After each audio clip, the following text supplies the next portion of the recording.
Let me tell you, first of all, my name is Marentia Gillian. I'm the chairperson of the Select Committee of Health and Social Services in the National Council of Provinces, and also the co-chairperson of this process. Samantha, you can relax, take a deep breath. If you are very stressed, take a sip of water, and you can remove your mask. The social distance and protocols is adhered to in the committee room. I want to give you the satisfaction, Samantha, that this process will be fair. I will hand over to the chairperson in the committee room to introduce herself and all other members who are part of this committee. Thank you, chairperson. Thank you very much, Chair. Ms. Samantha, good afternoon. I told you outside that we'll tell you that please relax, sit back, adjust your mic. Yeah. So, my name is Nonhlanhla Ncubendaba. I'm the chairperson of the Portfolio Committee on Women, Youth and Persons with Disabilities. I'll hand over to honorable members to introduce themselves.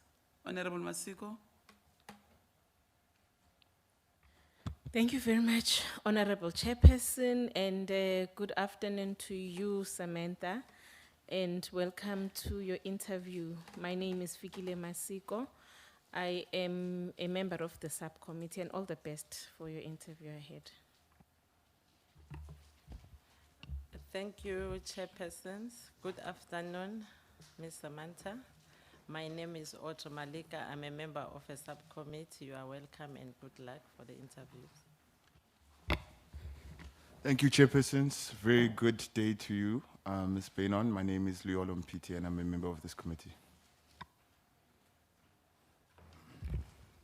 Molo Samantha, igama lam ngumbulelo Bharha, ndililungu lale committee wamkelekile. Good afternoon, Samantha. My name is Telisom Gweba, the member of the committee. You are welcome and all the best.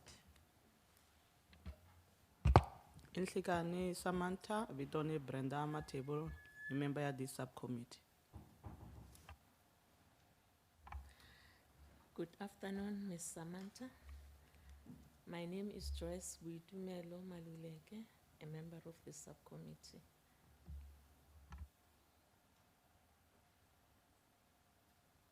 Molo Samantha. Igama lam ndinguNokuzola Kandongeni. Serve apha kule committee. Thanks a lot. Good afternoon, Samantha. My name is Natasha Nhlangweni. I'm a member of this committee, and all the best with your interview. Thank you. Thank you very much, Honorable Nhlangweni. Chair, we are done with the introduction. Over to you. Don't forget to mention that Ms. Samantha has got 45 minutes with us. So she must try her level best not to tell us about history, preambles and what. She must avoid that. But you can give, yeah. Thank you, Chairperson. Samantha, please enjoy the interview. I want you to give us a brief, not a broad, a brief introduction of who Samantha is. Hello, Chairperson. Sorry. Also, Samantha. Yes. Sorry, Chair. Just with your permission, I would like to address you, if possible. Yes. Sure. Thanks, Chair. Chair, I am seeking guidance, clarity and guidance on a particular matter that I would want to bring forward to yourself as well as the Chair here. and the subcommittee, just in the spirit of integrity and openness and transparency, there is a member on the subcommittee that I do know and have an extensive political history with and friendship that has emanated from that. I'm not sure if that would constitute a conflict of interest or alternatively a potential for that. But before my interview started, I wanted to just have that noted on record before the chairs and the subcommittee. Thank you. The member in question is Honorable Mpiti. Yeah. Oh, okay. Yeah. Okay, no problem. Chairperson, can you handle that question? You want to say something? No, it's fine. I don't think it's a conflict of interest. Well, Chair, we are from the same, well, I think previously the same political party. I don't think she's still in the same political party, but if the subcommittee feels that that is a conflict, I'm more than willing to recuse myself. Yeah, key conflict. No. Honorable Mpiti. She was just making us aware. Yabo. There's nothing bad. She wanted to get clarity, but there's nothing wrong. Because even some of the members of the ANC are part of the shortlisted candidates. So we can't say because a person is a member of your political party, then you'll have a conflict of interest. No, there's no such. Yeah, you must feel free, ne? No, ngiyabonga, Chair. As I said, I just wanted to seek guidance before the interview and not post the process. Yeah, I think it's important, just in the spirit of openness and transparency, committee members. Thank you. Thank you very much. Thank you very much. Hey, Mpiti is so scared, you know? How many of them have been coming here? And others, you know, were coming even from same province, you know. Even yesterday, I even said to one candidate that I didn't even know that she's from Ekurhuleni. And I said, Umkaya wamwen, but I don't know that candidate. So there's nothing wrong, honorable members. For as long as you haven't given her any information regarding the questions and so on, so we're fine. Yeah. Thank you, Chair. So Natasha, we want a brief introduction of who you are, your qualifications, your history in youth development or youth empowerment, and then also why are you interested in committing your time and your energy to serve on the NYDA board representing the young people of South Africa, and then also share a little bit of knowledge what you understand about the agency. Over to you, Chairperson, and you can answer the question. Yeah, let me put my watch, my timer. Yeah, we can start. Thanks, Chair. Just a clarity around time allocation. You've got 5 minutes for each question. You've got 5 minutes. Yeah, but there are instances where that means I must pause now. There are instances where we ask for a follow-up question, but it's up to us as chairpersons to manage that. Yeah. Okay, ngiyabonga. Thank you so much to you, Chair, and to, again, all of the subcommittee members before me today. It really is a blessing to be here. It's a milestone in and of itself to have been shortlisted to be here. So regardless of the outcome of the process, I'm just really blessed to have this opportunity. So igama lami nguSam. I am originally, it's not Natasha, but igama lami nguSam. I am originally from the Eastern Cape. I come from Makana municipality, and Makana municipality is comprised of a number of small, rural, mostly farming communities, including Salem, Ellisdale, Sudbury Park, Patterson, and of course, I suppose, the better known Makanda, or formerly known as Grahamstown. We call it Makanda now, and we are blessed to have had that name change, I believe. I was, however, schooled in what is now known as Gqeberha. I went to collegiate high school for girls, where I matriculated. I then proceeded to go to the Nelson Mandela University and pursue an undergraduate degree in public administration, and later an honors degree in political science. And I think that in as much as I had an interest in young people, but in particular marginalized young people from quite an early age, I think my real activism is rooted and began at the Nelson Mandela University, where I contested space in the student body, and I was elected as the Secretary General Unobhala in the SRC, and subsequently the Deputy President of the SRC. I also went and contested One Day Leader, which is a national reality television series, which really looks at bringing young people of different walks of life with different attributes and characteristics and interests together to try and look at how we solve young people's issues and issues that will face young people in the future, but are not necessarily deemed by society as young people's issues. So it had a kind of holistic approach, and I managed to contest space there and was the runner-up. I think for myself, I've also traveled extensively. I've worked in spaces that are research orientated, in the Center for the Advancement of Non-Racialism and Democracy, as well as the Institute of Social Justice and Reconciliation at the University of Free State. As I've said before, I've also traveled extensively and participated in international youth programs where we kind of looked at solutions to problems facing young people on a global scale, and also looked at how we could collaborate, particularly as BRICS countries.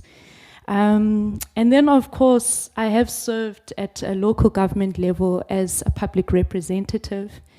And I would say all of these different experiences have kind of groomed me into the person I am today. But it is not just those credentials and work experience and academic qualifications that have really shaped who I am today, but also my personal history. I became a fatherless child at the age of 10, and then I became an orphan at the age of 21. So by 21, I had lost both of my parents and had to find a way, and am still finding a way and in the process of navigating this phenomenon called life as a young person. But I must say I had a number of individuals and I had a number of interventions through community-based initiatives and mentors that really picked me up along the way throughout that journey, and groomed me into who I am today. And I think that that is part of why I have an interest, a vested interest in the NYDA.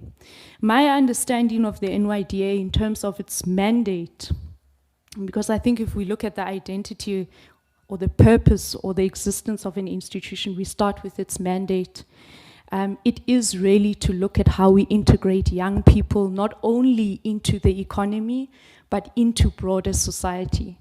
So how do we look at the holistic development of young people and make sure that they succeed and thrive in this society moving forward? In particular, and history matters in any conversation we have. In particular, young, disadvantaged people. That is the interest that I would want to pursue at the NYDA. And I think in the context of South Africa, that speaks specifically.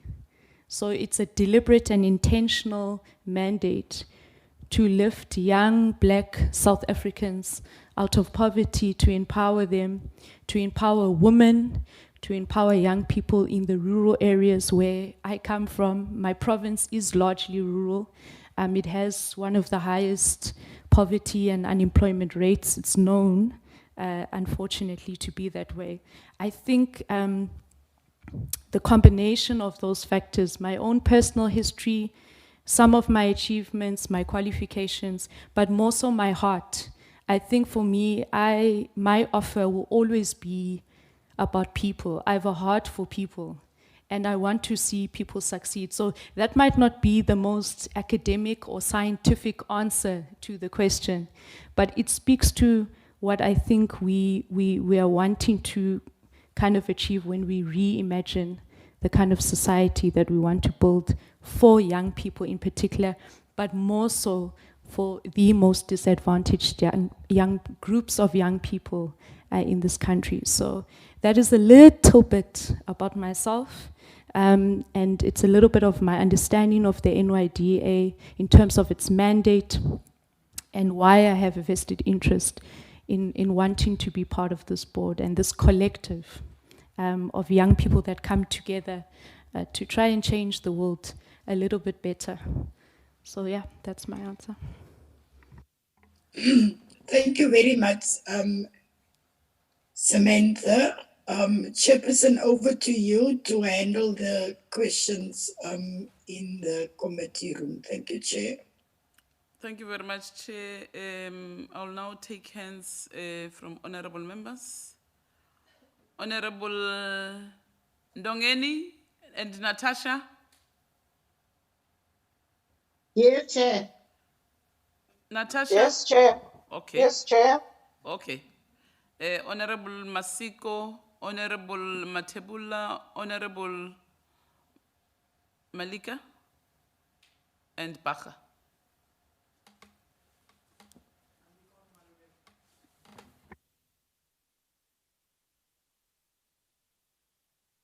Ndongeni, you can start. Okay, Chair. Afternoon, Samantha.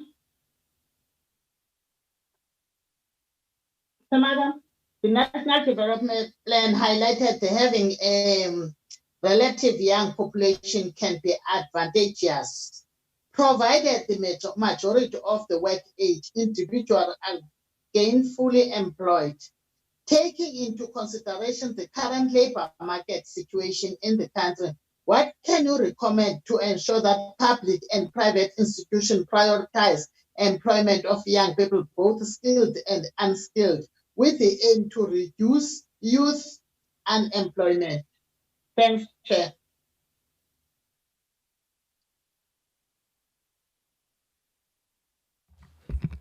On the okay, Xolo, Chair. Thank you so much for what is essentially a critical, I wouldn't even say question just here in this process. It is a question that I think the country as a whole is trying to navigate. The question of the current economic model that we have in South Africa and whether or not it works for, and again, Chair, I am going to be a bit biased in my responses because my vested interest is the marginalized. And so I think if we contextualize it in that sense, one would argue that the model doesn't necessarily work for the most vulnerable people in society. One thing I know is that when we talk about such a sector, or sectors, be it agricultural, mining, manufacturing, or the sector that currently dominates our GDP, which is the services sector, we understand, or should understand in principle, that there are different stakeholders involved, and those stakeholders have different interests at play. And I think that one of the strategies or approaches the NYDA board needs to really, even when analyzing the strategic plan of 2020 to 2025, when one considers the contents listed in the SWOT analysis, so considering strengths, opportunities, weaknesses, and potential threats, it is stated there that currently we are not harnessing some of the potential partnerships and leveraging different stakeholders, lobbying different stakeholders to get on board and really kind of reimagine the model we want to take forward. So I wouldn't want to delve too much into the politics or ideological discussions at play because there are different approaches to how we could rework the model of the economy as it stands.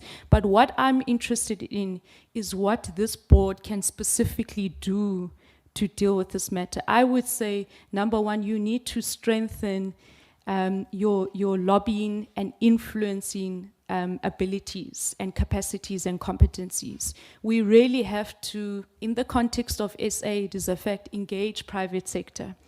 But at the same time, we really need to take a bottom-up approach. And we need to be activist and community-based orientated.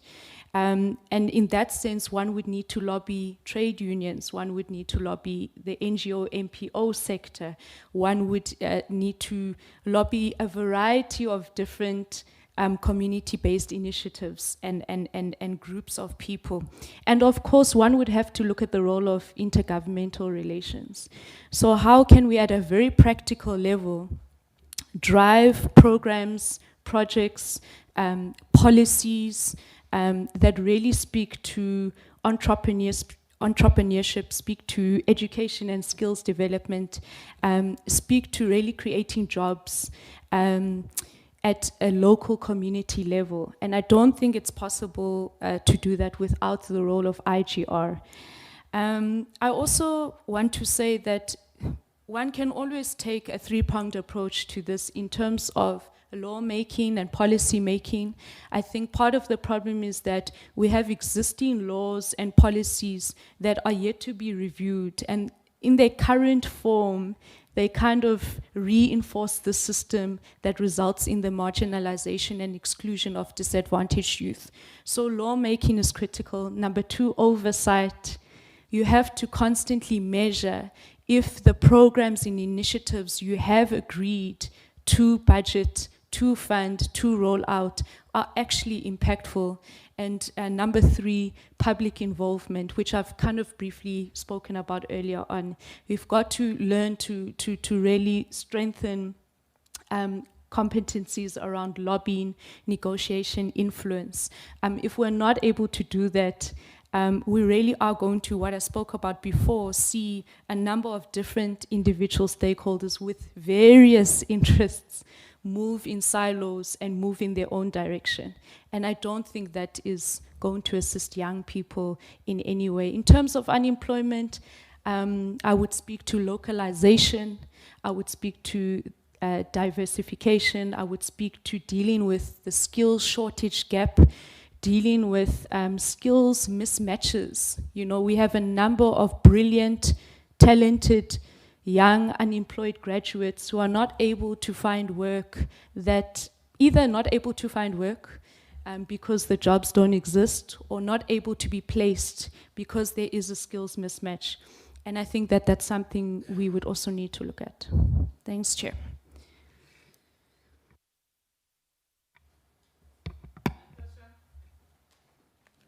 Honorable Natasha. Thank you very much, Chair. Samantha, thank you very much for your honesty in declaring your, I don't know how to put it, relations towards one of the members of the committee. I think What's we happening, can Honorable applaud. Natasha? You don't hear me, Chair?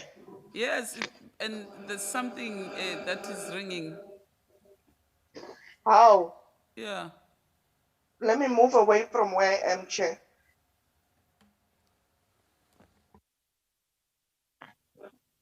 Is it better now, Chair? Chair? Yes, it's better now. Chair, is it better? Yeah. All right. Yes.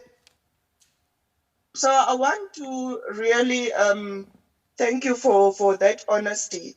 Now, in light of that, Samantha, the NYDA board have been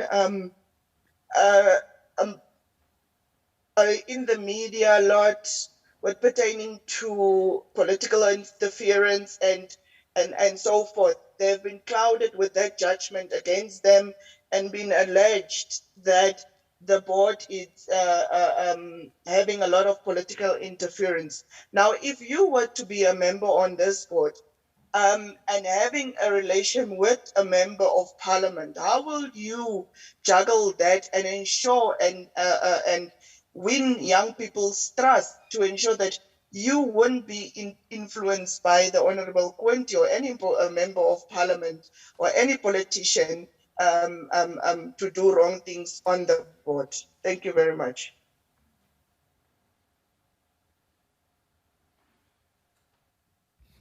Chair, I almost wanted to say thank you, fighter, but I think I must say member. Thank you. I'm commissar. I'm a commissar. Oh, hey, leader, man. Thank you so much for the question, and I was actually hoping I would see you in the house today, but we are not there, Chair. I think that this is a key question, and again, this is a question that is so relative to young people in South Africa, and members. I want to reiterate that I don't believe that this reality extends only to this process or the NYDA. This is something that young people themselves experience when applying for jobs. Young graduates, for example. We often see interference in recruitment and selection processes. And it is often at the detriment of young people. And I think that I would answer this question twofold. I would speak to the question of principles and values. So what are some of the principles and values I think an NYDA board member should, aspire towards if they don't already have them instilled in themselves in order to carry out their work in a non-partisan way.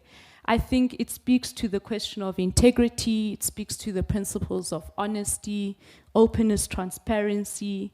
It also speaks to the question around whether you're accessible or not, and I think that's really important. I think that you shouldn't only, as a board member, or any person occupying any position of some form of authority, only be accessible to members of the public or only serve their interests if you have, some form of connection to them. I think that is incredibly problematic.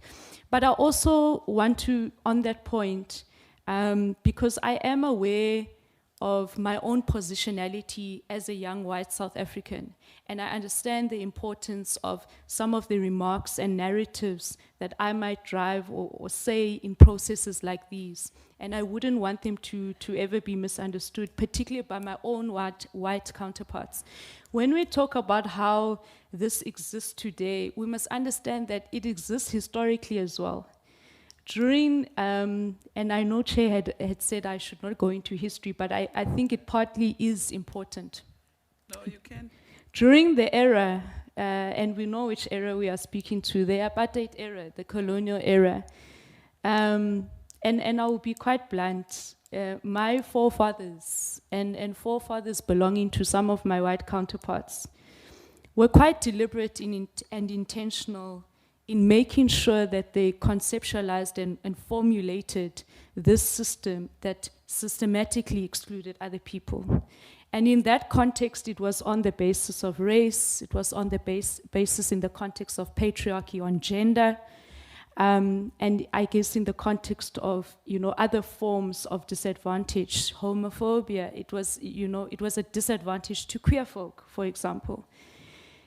We see somewhat of a similarity now, but only in the sense that it is more about, do I know you? Do I wear a particular T-shirt? And what is my proximity to you? And I think that in that sense, both historically, it was incredibly wrong. And I mean, we are still trying to navigate the consequences of that today.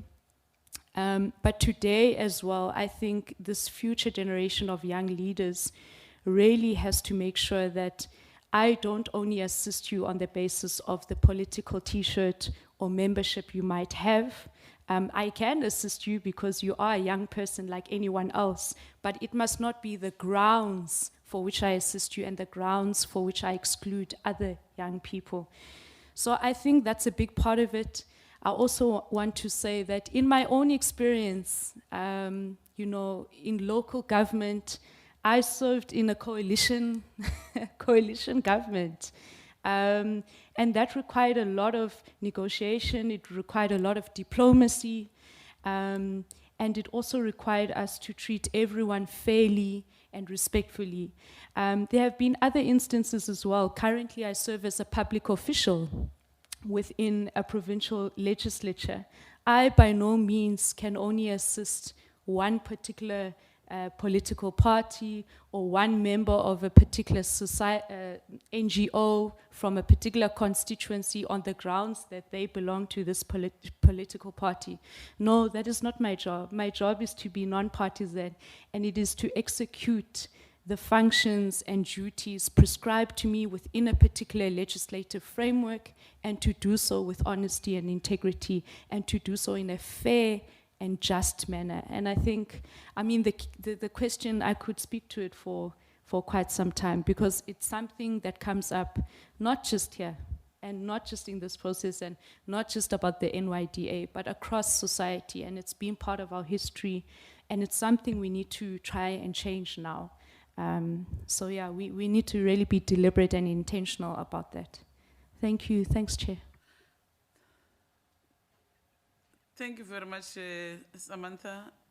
Who's next? Thank you very much, chairpersons, and good afternoon once again, Sam. I'm happy that you raised the fact that you have experience in working with local government, or in the local government sphere, and that is where the tire hits the road. And I'm saying that in relation to the concern that we have been hearing over time, that the National Youth Development Agency is not reaching young people where they are. There's an example that sometimes you have to travel, you know, a vast distance, as well as spend, you know, money to reach the offices of the youth development agencies. So I'm sure that you know those concerns because you've worked at a local government level. That's where young people are, and they're saying that we're not receiving these services. Now, should you be appointed to the board, what innovative strategies would you, you know, bring to the fore to ensure that the services of the NYDA reach young people in the deepest of the rural areas, in Makanda, in Gqeberha, where you've noted that you were pursuing your tertiary institute. But, you know, given the fact that also there are budgetary constraints, you know, they don't have much of a budget to ensure that we're having offices in all the municipalities, local, and all the wards in the country. So how would you come up with those innovative strategies to ensure that, you know, those young people get those services? Thank you, Chair. Thanks, Chair. I think this is a critical question. You know, just this morning, because I am privileged in my position, I am mobile, I have a vehicle of my own. I left home. Home is about 8.5 kilometers of gravel road until you reach the N2. And as I left home, I got on my way and drove and said, okay, I need to make sure I'm on time for a flight to get this side. And I saw a young gentleman by the name of Andile, Boot Andile, as I would refer to him. And I proceeded to ask Boot Andile, you know, where are you going? You know, what's happening? In Xhosa, in a very casual way, say itini indoor, you know, what's happening? And Boot Andile got in and said, actually, you know, I'm walking to work.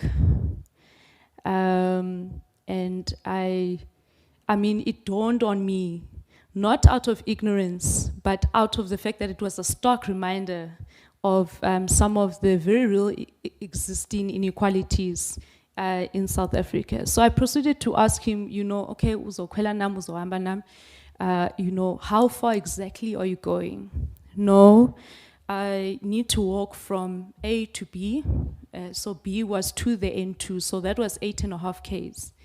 And then from there, I need to find a way to Ekhini. And I live about 30 kilometers outside of Makanda. So no transport, potential hike, we don't know how that would go down, right?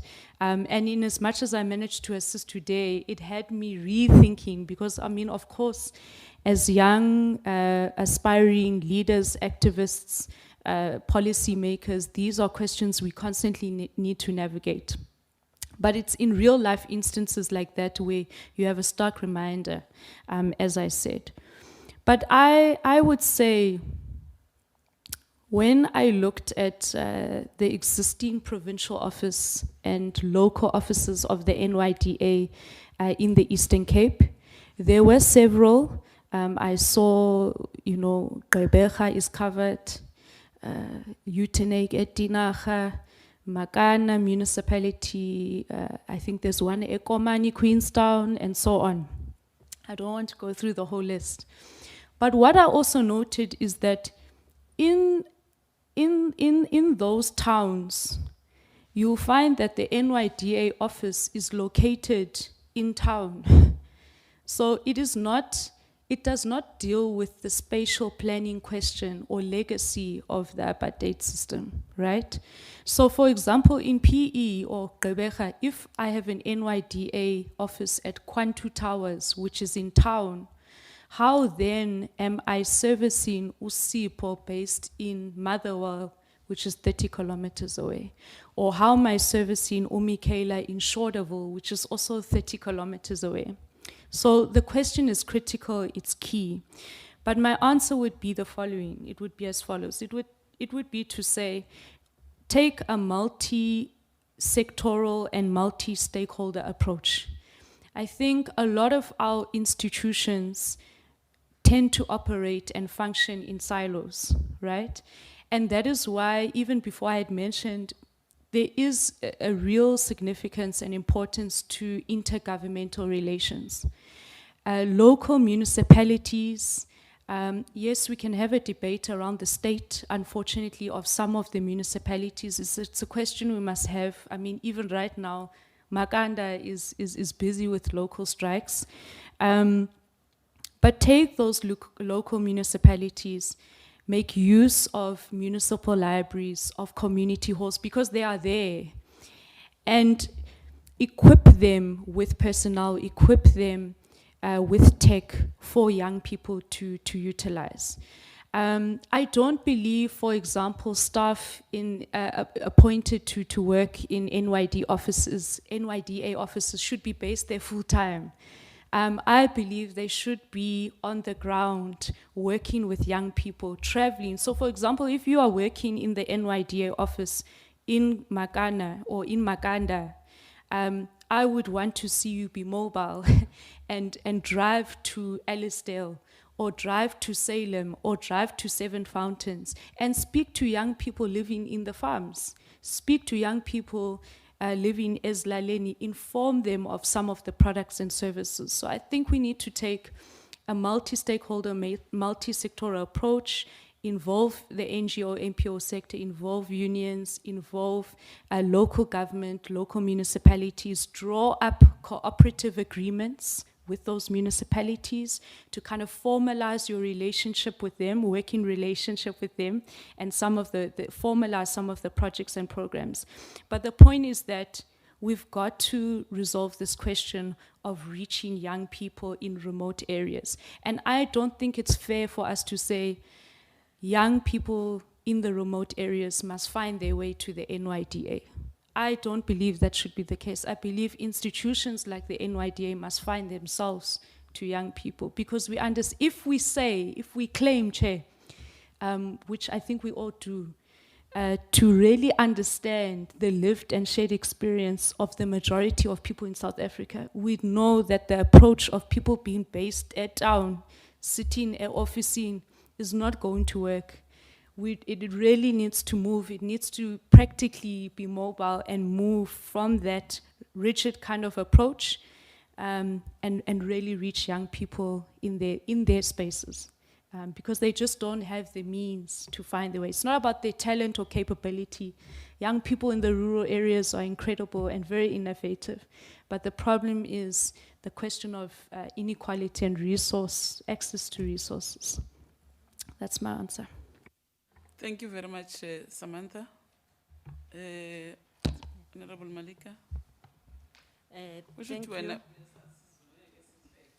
Yeah. Ngiyabonga Sihlalo.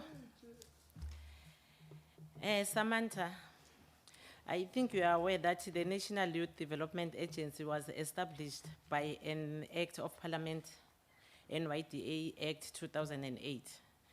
In your understanding, could you elaborate on the functions of the NYDA in terms of the Act?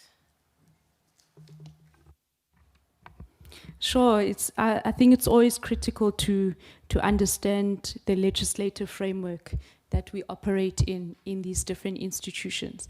So you've asked specifically, member, about the functional areas stipulated in the Act. My recollection and understanding is they are as follows. So there's a key focus on the National Youth Service, and as well as nation building and social cohesion. Something personally, if I'm honest, members, is quite a difficult question at the moment. I think many of us are for the nation building and for social cohesion, but we also understand that it's very difficult to achieve that with the current existing inequalities, which historically in the context of SA speaks to questions around, race, gender, gender identity, sexual orientation, and so on. But it's such a critical component or functional area, I believe, moving forward. Once we resolve those questions of inequality, poverty, and unemployment, because I think we really have to deal with that economic question before we start looking at social questions such as building the nation and unity, which is incredibly important. It's just difficult to do so when abantu bayalamba. When people are hungry, it's difficult. But that's definitely one. There are a number. Economic participation, youth advisory and information services. There's a strong focus on policy, research and development. There's a strong focus on governance, training and development. There's a strong focus on establishing and equipping provincial and local offices of the NYDA across all 9 provinces, which we just briefly spoke about. There's also a really strong focus around sound financial management. And it's something the previous member somewhat dealt with when she spoke about the reality that this board has limited resources. And so I think that's also a critical component in terms of functional areas that the Act speaks to, 2008 number 54. How do we use the limited resources in the most efficient, effective, and sustainable way? Because imali ayikho, it's very limited, and I think that's something that, in fairness to the NYDA current board and previous boards, we need to be fair about. The resources are limited, but then the question is, as per the functional areas stipulated in the Act, how then do we best utilize those resources? And then at a very operational, practical, organizational level, the Nobala will come out now in me. we speak about developing programs, projects, initiatives that speak to different areas: education and skills development, entrepreneurship. How do we best fund? How do we best allocate those funds? We speak to mentorship, because it really isn't just about imali, but it's the holistic development of young people. So those are some of the functional areas that I can recall from that act. Thank you very much. Tate Paga. Thank you, Chairperson. And I think we must be appreciative of how you come across in terms of presenting what you see as ways to, kind of navigate our way out of the situation that we find ourselves in. But I think the reality is that almost or more than 70% of young people are unemployed. And that's a dangerous state and situation to be in.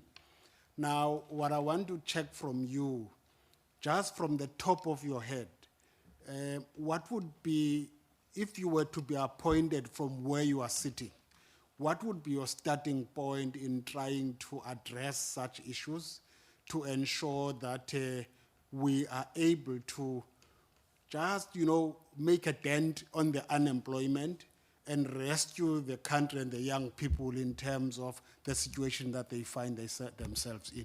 Thank you, Chairperson.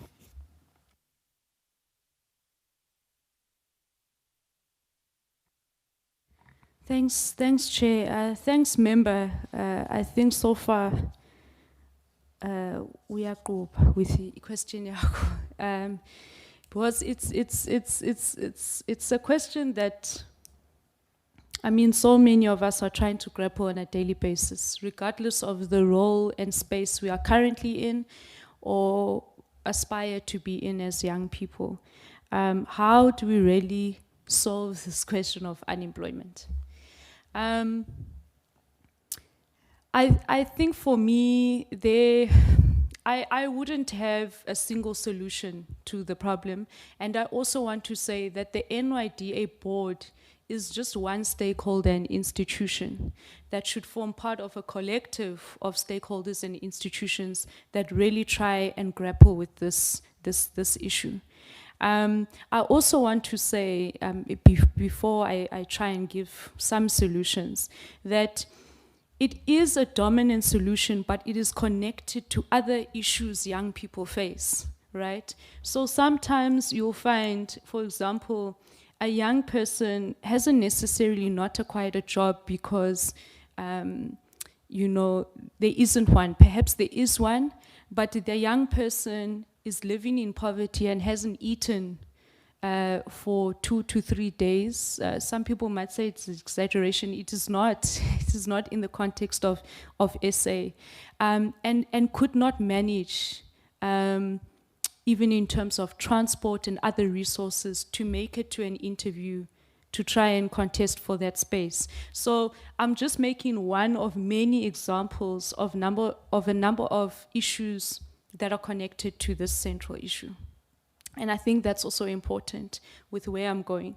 I think number one, policy, lawmaking and policy making and law review and policy review is one part of this.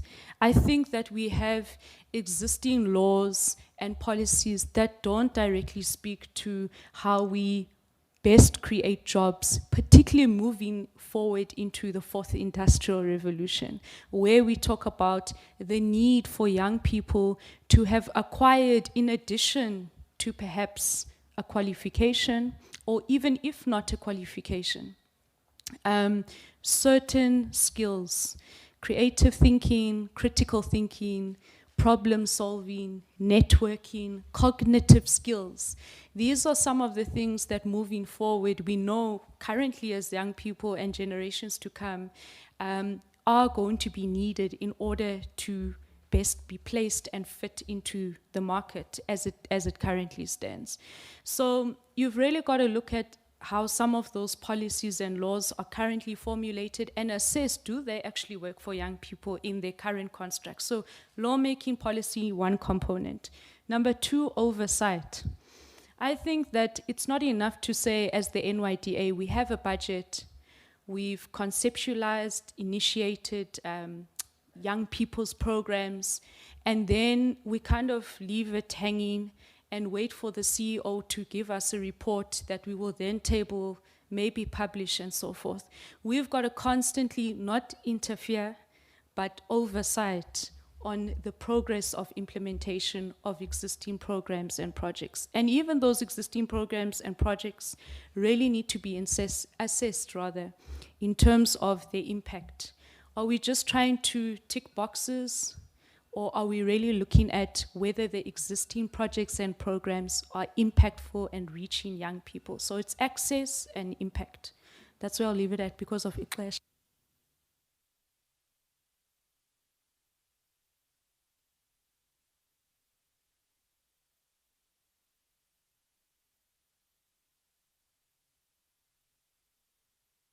Over to you, Chair. We're done. It's 45 minutes.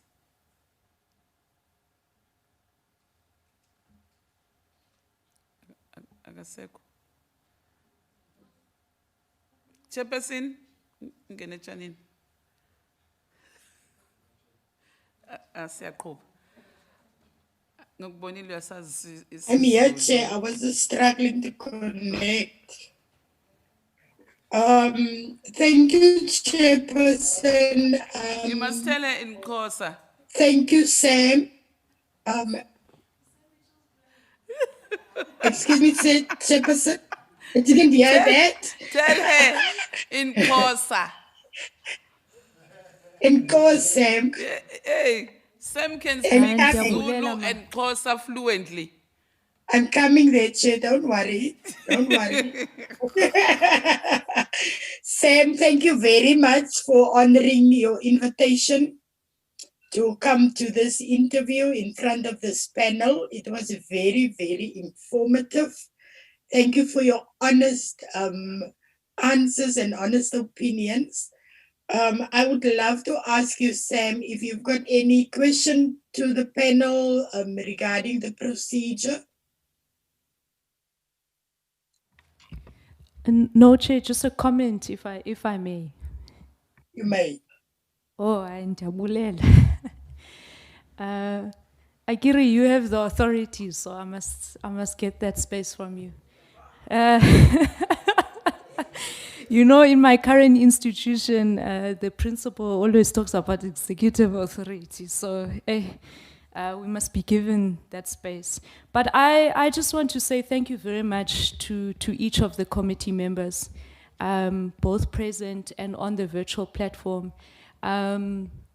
Without being too emotive, and of course this is outside of the interview, you know, just to be a parentless young person, and that's something that many young people go through in this country, to just have been shortlisted and come and sit in parliament and have the opportunity to really express myself and share some ideas. I don't have monopoly on knowledge of young people's issues or solutions thereof, but just to have had that opportunity to be that parentless young person who comes from the Eastern Cape in a small rural farming community, you know, yeah, the words, they kind of leave me. So I just want to say thank you, regardless of the outcome. I see in the act there are committees. I will contest that space if not successful here. No, ndahlala, Chair. But yes, thank you so much for the opportunity, and also to the young member there who handled that disclosure very well. I just felt it important on my side. But thank you again to all the members. And Beno Funu Bono Natasha, but I can't call us, so please greet to Natasha for me. Thanks, Chair. Thank you, members. Thank you very much, Sam. Thank you very much, Samantha. All the best for your future endeavors, and wish you well, and you are excused now. Thank you. Uhambe kahle.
I hope, honorable members, our staff members have taken care of all the candidates who are coming far. Eastern Cape, Northwest, Limpopo, because in Limpopo there's no airport. So people who are residing in Limpopo, they'll have to fly to Joburg and drive to Limpopo. So you need to book them, especially those that will be coming now, because how are they going to go back home? That means a person who will catch a flight here in Cape Town and now, yabo, uzolanda eGauteng, ngabo 5, 6, and that person has to drive to Limpopo. Mangaba kana moto. So I think those traveling logistics, you need to arrange for them. The other candidate is from Northwest. That one must also land in Gauteng and drive to Northwest.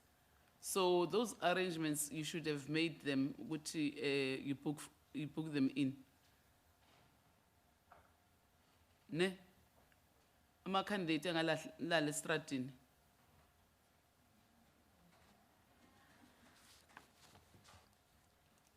Okay, call Ulirato Gambo. I see here it's Northwest.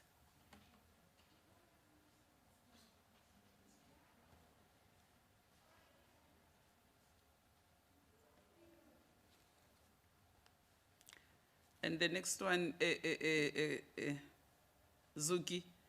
Laba abanye abalandelayo, it's Eastern Cape, Eastern Cape, Eastern Cape, and KZN. So, logic yakutshela ukuthi all these candidates, you need to book them. Okay. Okay, Lerato, you're welcome. Mr. Lerato Gambo. You're welcome. Chairperson, over to you. Mr. Lerato is in.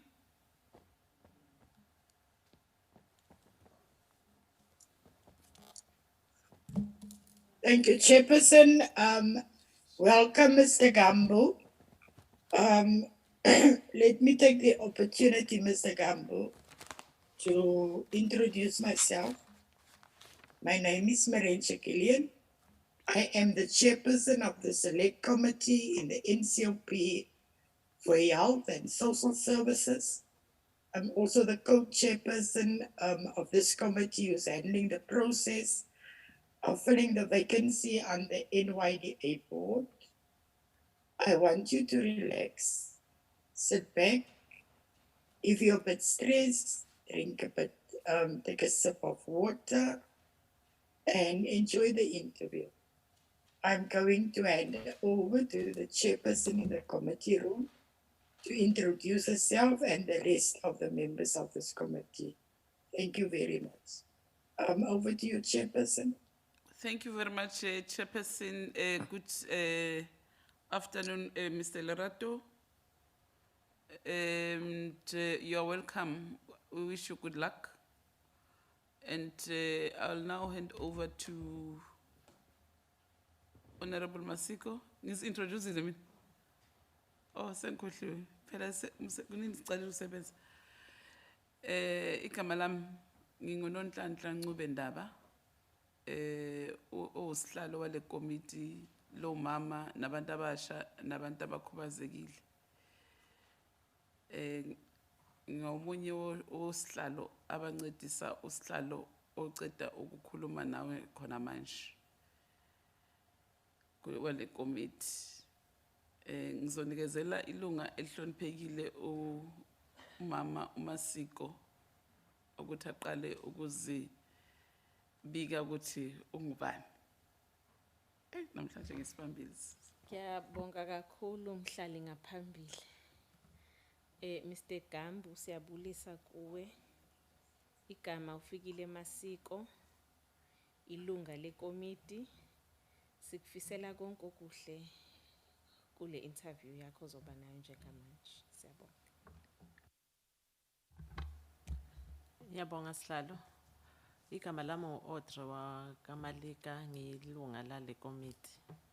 Siyakwamukela kule interview sikufisela okuhle.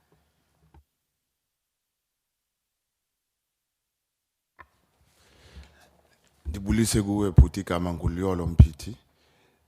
Ndililunga la le committee. Wishing you well.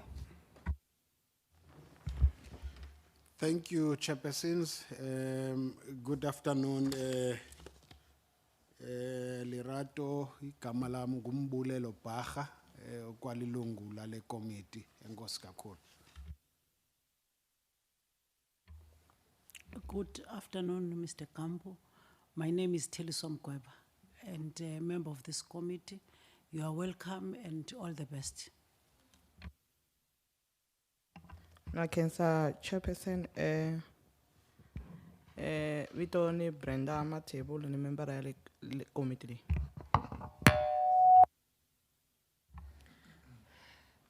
Good afternoon, Mr. Gambo. My name is Buitumelo Joyce Maluleke, a member of this subcommittee. Thank you.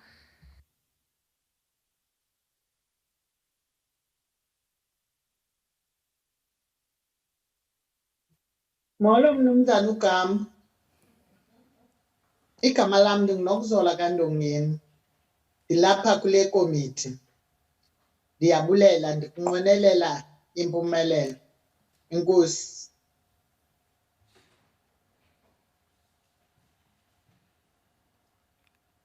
Honorable Natasha.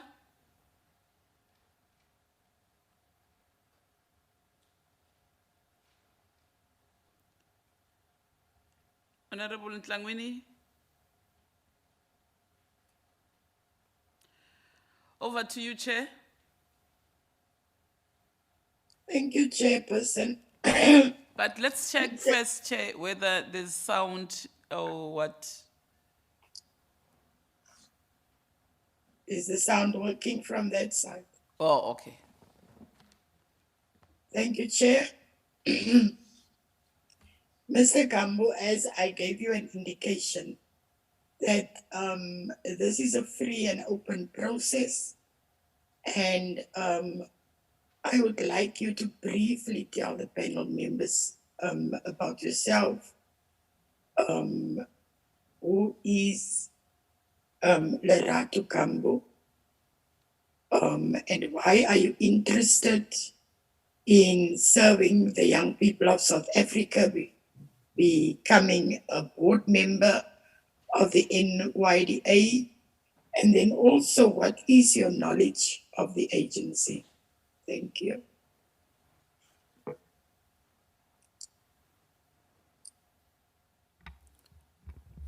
A ke dumedise maloko a committee. Lebitso la ka ke nna Lerato Gambo, ke dumele ho wena chairperson. I am a son of a domestic worker. Ke dula Klerksdorp, Matlosana, in the Northwest Province. I believe that I can serve the agency better in that I have served in various structures, one as a youth activist. From the university days, I served in the South African Student Congress where I was the chairperson. I then developed an interest in the TVET sector, wherein I formed part of Vuselela TVET College, wherein I formed part of a transformation forum. In that sense, I later became a member of the council of the college. I first served in the finance committee and I currently serve as the college chairperson. It therefore suggests that I understand better the TVET space, issues of governance, but also coming back to the agency, I have served as a specialist in media, also became the spokesperson of the agency. I've worked with several boards under Mr. Yeshen Pillay. I also worked with Mr. Kenny Murolong and the last chairperson of the board, Mr. Sfiso Mzweni, and the late Ms. Bavile Hlonga, may her soul rest in peace. So I possess the knowledge in the board in a sense that says I understand the risk governance, understand the issue of oversight. I have also possessed qualifications. I matriculated in Esogwazi in Sebokeng in Zone 8. I also possess a bachelor's degree. I have an honors degree, but also in response to the public service outcry about the public service being professionalized, I've recently completed a certificate with the National School of Government for pre-SMS entry. I also possess a certificate from the University of Cape Town focusing on monitoring and evaluation. Thank you, Chairperson. Thank you very much, Mr. Gambo. Chair, can we continue? Can I get hands from honorable members?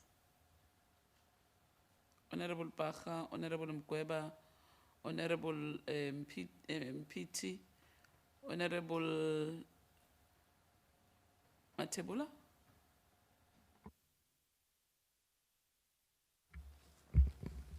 Thank you, Chairperson. Puti, I've gotten a view on your historical background and the kind of work and projects that you got involved in. But I think that for me, without getting into what is the NYDA and that, I want to put that aside and just zoom into the current problems that we have in terms of young people in the country. Young people are unemployed en masse. And it's quite a scary percentage if we look at it. What is it that you think needs to be done in order to address that kind of a problem, taking into account the fact that the downfall of any country is unemployed young people? Because once it gets out of hand, it can be difficult to control. So what do you think are key interventions that needs to be undertaken in order to assist young people that they know that we are here to help them, and this institution is also in place for their own benefit as well? Thank you, Chair. Thank you, Chair, for the question. One would maybe start by explaining that unemployment also has a social impact, in a sense that says it's not only the issue that affects young people. Young people are also affected by the prevalence of gender-based violence and femicide, the issue also of lack of access to data, which exacerbates the problem that we have. If we are to honestly deal with unemployment, firstly, we need to attend to access of data. We can have many programs as we want. You would realize that this month is Youth Month, There's a lot of webinars wherein young people share information, but young people in rural areas cannot access those webinars and participate freely because of lack of data. Secondly, we need government that focuses more on labor-intensive projects wherein young people can be employed en masse. We must be able to expand the EPWP program, but also find a way to depoliticize it, because if you realize EPWP has been used for other ends, and we need to at least depoliticize the EPWP program, ensure that young people who are deserving, they enter through the NYS program. But also importantly is to also invest in infrastructure. From the area where I come from, there is a growing demand of minerals. You find that there's a question of zamazamas in the area of Ogni, wherein government is losing more than 18 billion. We need to actually zoom into that area and say that how do young people get into that space? Be as violent as it may, but how can then government come in and be able to ensure that young people participate in that space? Thank you, Chair.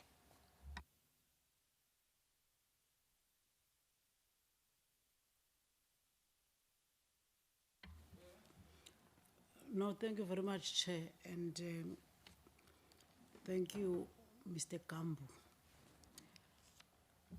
Mr. Gambo, the United Nations refers to entrepreneurship ecosystems in relation to youth development. And this can be defined as the sets of actors, institutions, social networks, and cultural values that produce and sustain entrepreneurial activity. Do you think that this ecosystem exists within South Africa? And what can the NYDA do to promote and sustain these entrepreneurial ecosystems? Thank you. Thank you, Chair, for the question. One would start by saying that South Africa fares quite low in terms of early stage entrepreneurial activity. A lot of young people end up being entrepreneurs on the basis that they can't find employment elsewhere. So we need either firstly to start by introducing entrepreneurship at schools, which is one of the roles that I'm playing at the TVET space, wherein I'm the college chairperson, wherein we are trying to introduce entrepreneurs, bring in the NYDA to come to the institutions such as TVET to come and introduce young people to entrepreneurs while they are still students. But the second issue around the social networks is that we must first, as South African young people, welcome the SA Youth Mobi website that has been established by the president, to say that at least it serves as a one-stop shop wherein young people can be able to get all access to either learning or also entrepreneurial services. But it's important to say that we don't need entrepreneurship to be an extra. Young people need to consider it an early age. So it's either we introduce it as part of the curriculum, but also maybe refer back to the question of the general certificate that we were talking about in the previous time, wherein a young person is able to, at a grade 10 or in 9, is able to then leave the schooling system and start venturing into other avenues, so that at least we can then build a safer environment for all of us. Because indeed, yes, indlala ibagulaka. Thank you very much.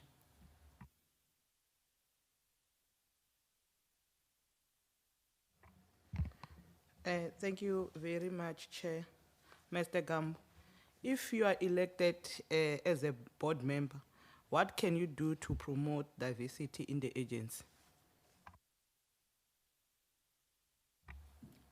Thank you, Chair, for the question. The first thing that we need to do as the NYDA is to relook at our rural strategy. The reality is that young people are reached through outreach vehicles, the expansion of offices, but the fact that the NYDA continues to ignore the existence of traditional leadership in areas such as the Northwest Province, you find that the NYDA still does not become accessible. So if you are really to diversify, firstly, we need to look into that, but second, also look into our disability strategy. The reality is that one has been in the employ of the agency, and during my term of almost 8 years, I only knew of one person with a disability that was employed in the Tshwane branch. To date, looking at the employment equity statistics, not much has changed. And I think if we are to diversify, we also need to look into that. And the third point, we need to look into gender budgeting. If you look at the grants that has been dispersed, social relief grants, you realize that in the 5 million that were beneficiaries, 2 million were young people. It therefore tells you that you are breeding a system of young people who are dependent on government. And if you don't build independence of young people, you are likely not going to have a state that you want, a developmental state as envisaged by the NDP 2030. Thank you, Chair.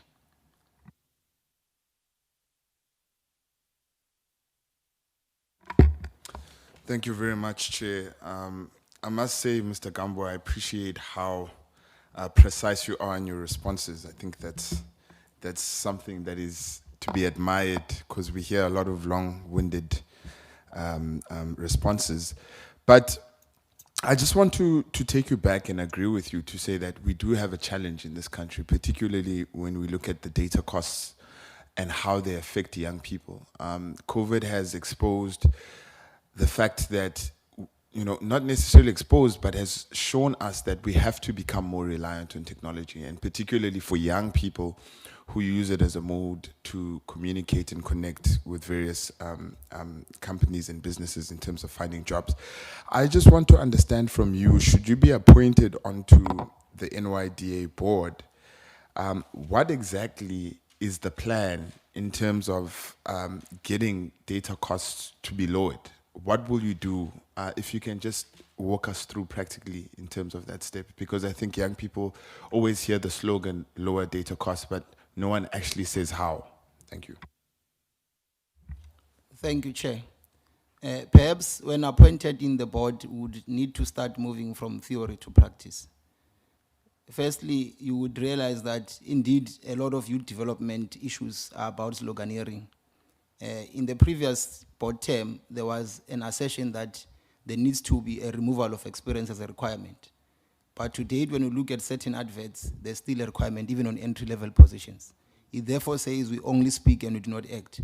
But as it relates to the question that is asked about data, in the institution where I'm leading currently, there are even service providers who are able to come into the community and be able to put satellites wherein young people can be able to access.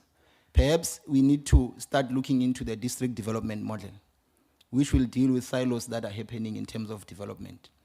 We have long said district municipalities must be able to roll out services, data, and it has not been happening. Perhaps we need to go back to the drawing board as the NYDA and ask the right questions as to whether who is responsible for this and who is not doing it, so that at least government must then start to move. But the reality is that we need to take into account that the district development model is not understood by all of us, and youth development will continue to happen in silos. And that's why young people will not get data as much as they need it, because now it's no longer a want, it's a need. Thank you, Chair.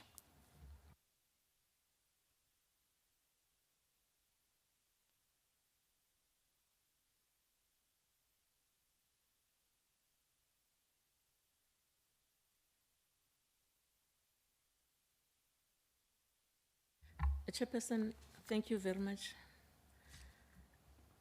Mr. Lerato,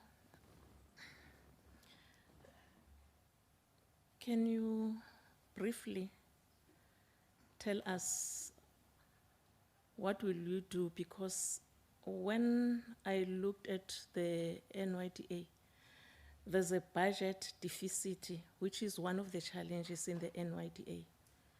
If appointed as a board member, what can you do or initiate to offset this challenge and give hope to the youth of South Africa? Thank you, Chair. Thanks, Chair. The introduction of the integrated youth development strategy, amongst other things, as I've just mentioned, seeks to deal with the silos in which we implement youth development. Yesterday, the Premier of KZN launched a fund of young people to the value of 300 million. We have a similar fund in the Eastern Cape on Sikalo Fund. You also have other funds in provincial offices through the Office of the Premiers. You also have funding that is sitting in directorates. You also have funding that is sitting in municipalities. So the reality is that funding is there, but it's not channeled to the person that has the right capacity to do so. The NYDA has proved in the number of clean audits that it has that good governance is happening. Young people are benefiting if you look at the beneficiary stories. It therefore says the model that the NYDA is working, it's actually assisting. It therefore says all of us must then use the NYDA as the center to propel all this funding and direct it to the NYDA, so it must be administered there, so that we are able to get more funding as the NYDA. I was looking at the reports to this particular committee, wherein you realize that youth unemployment is a problem. But when COVID hit, government was able to take 11 million from the NYDA. I don't think it was a correct decision, and because of the absence of the board, it could not be challenged anyhow, because it had to be done to save lives, maybe redirect spending and all that. But what are we to do if the youth unemployment rises and we have all the challenges that we have? So perhaps it's a need that we must have a board and prioritize all these issues of youth employment. Thank you, Chair. Honorable Malika. Thank you, Chairperson. I want to check with you, the effective governance in the public service encourage better decision-making and the efficient use of resources.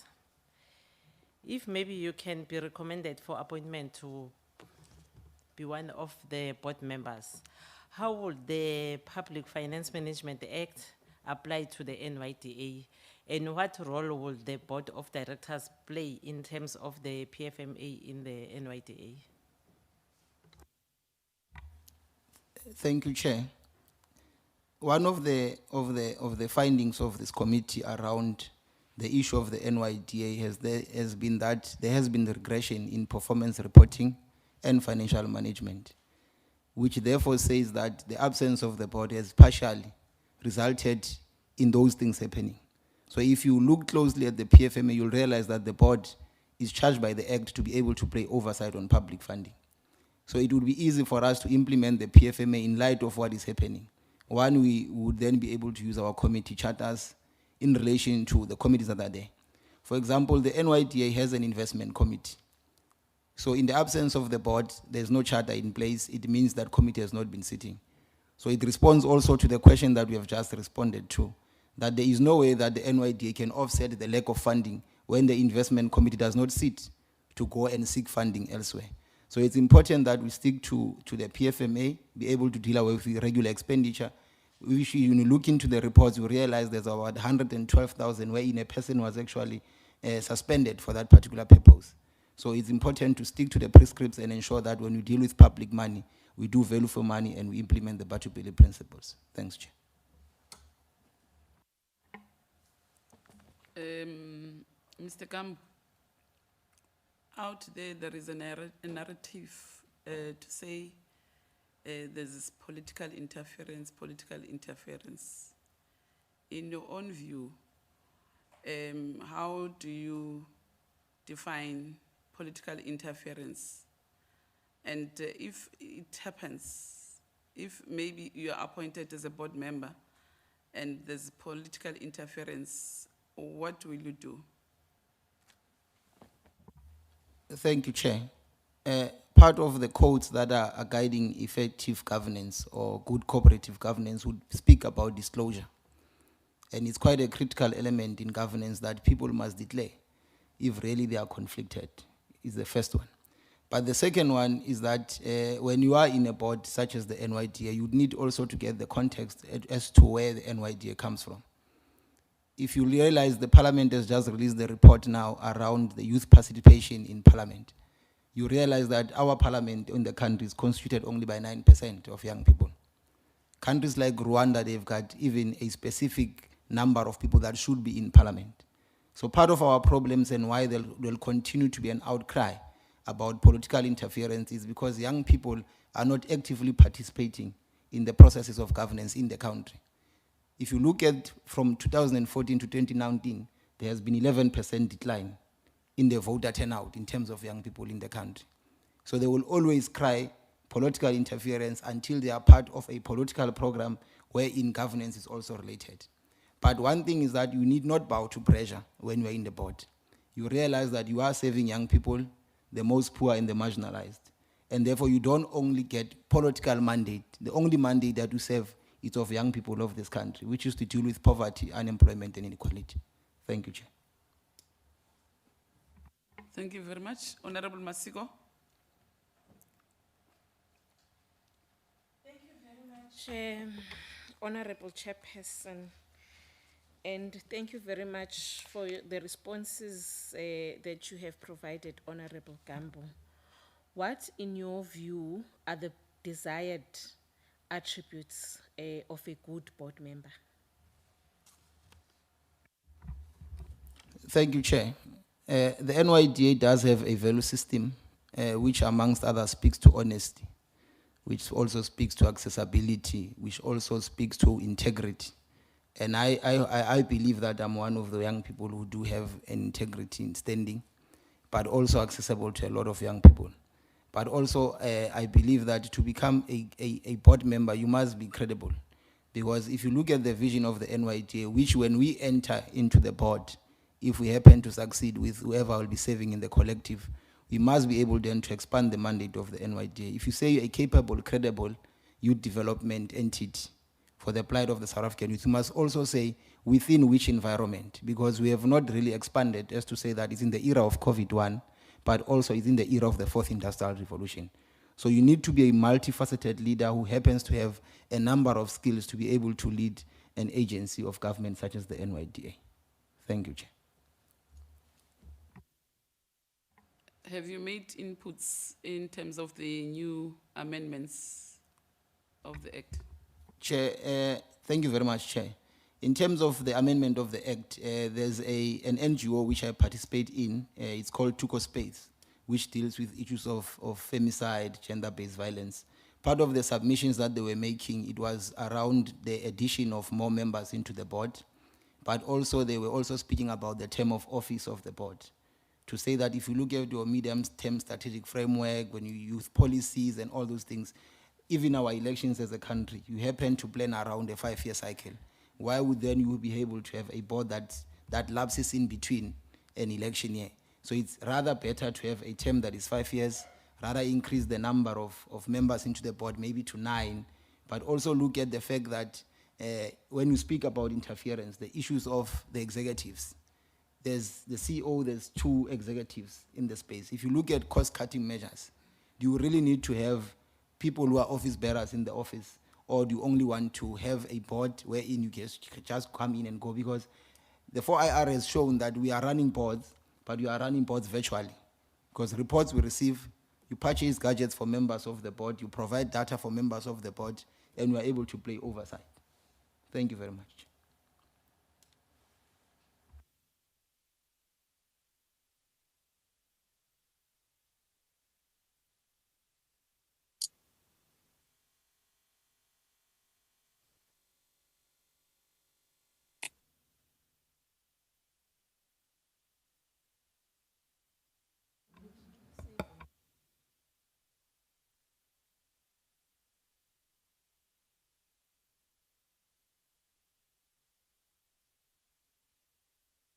Thanks, Chair. Thanks, Mr. Gambo. Since I have another opportunity, I didn't think I'd have one, but since I do have one, I'd just like to, when we look at the term of the previous NYDA board, and I think you were the spokesperson at that particular time,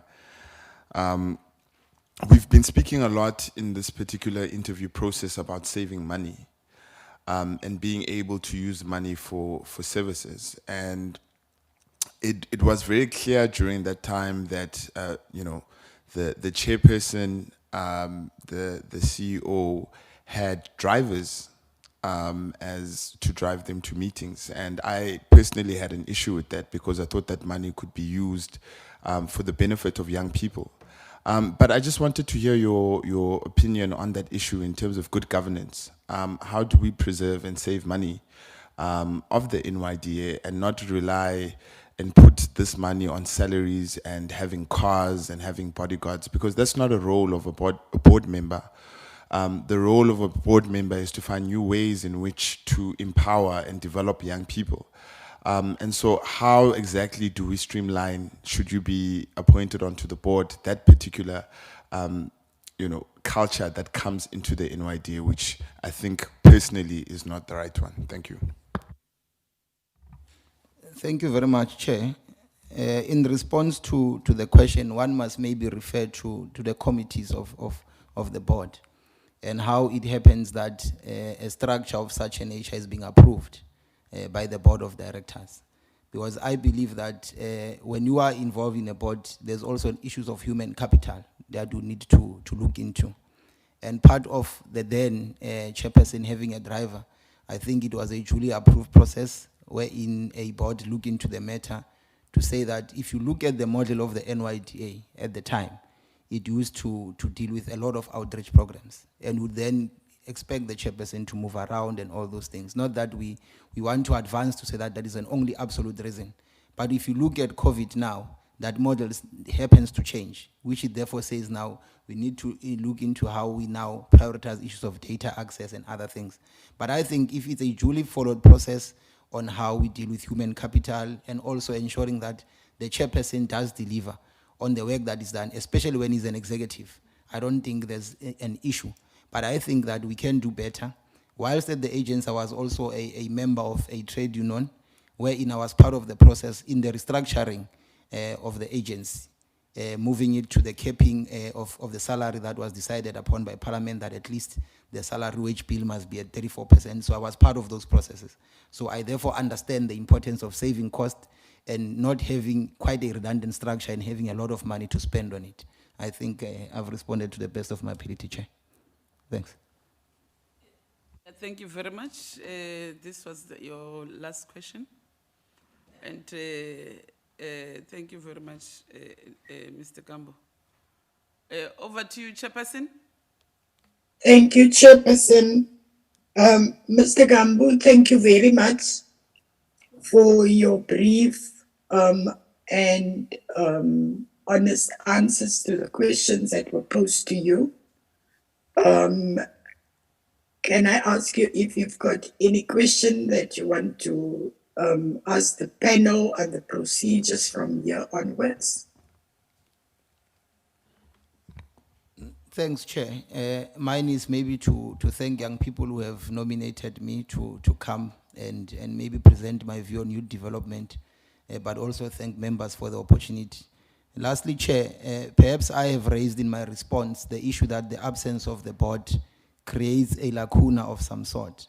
So I just want to ask maybe if I can get clarity from the committee that in the previous time, when there was the absence of the board at the agency, the president was able to introduce a transitional accounting authority that was able to manage the affairs of the agency. In the current state, when you look into the annual report, you only realize that Treasury only approved the Audit and Risk Committee, which did flag some regression in terms of financial performance that I've just indicated and the reporting. I would just maybe want to find out that was there no way that perhaps the committee could pressure the presidency on the essence of having a board that could play oversight on this particular important entity of young people. Thanks, Chair. Chairperson, would you like to answer the question or Yeah. must Yes, we Chair, just answer? Yes, Chair, I will give Honorable Masiko because we have dealt with that issue. Thank you.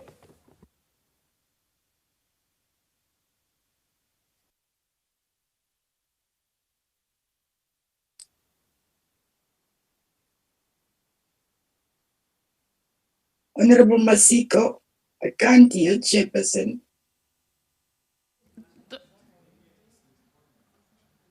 Yeah, Lerato, what the department, this time it was the department who took responsibility to deal with that matter. What we have done as the portfolio committee, we recommended that to the department that they must deal with National Treasury and see how they assist NYDA.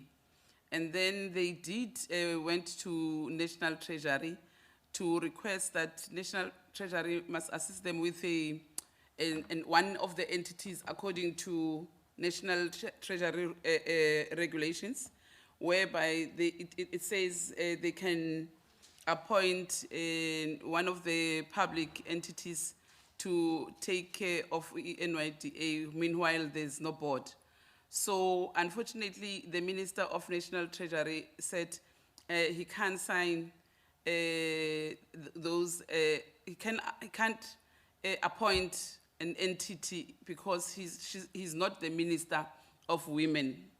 So then the Department of Women appointed the CEO to be the executive authority. I think that's how they've dealt with the matter. But the CEO was then working with the DG of women every time in whatever he's doing. He's working together with the DG of women. So that's how the issue was handled. But now what we are doing as Parliament, we are trying to fast track the appointment of the board so that by end of June, we are done with this process. And in July, the president would have appointed, Parliament will sit somewhere in July so that we adopt the report of these interviews, and then the speaker will take the report to the president, and then by end of July, the president would have appointed the board for NYDA. Yeah, but as the portfolio committee, we're also worried. That's how we tried our level best to fast track the issue that NYDA must be able to function. Yeah, but thank you very much for raising that matter with us. But that's how far we've dealt with the issue of NYDA. Yeah. Thank you, Chair. Yeah. Thank you, Mr. Gambo. Wishing you well, and we need to thank you, and you are excused.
Thank you very much, honorable members.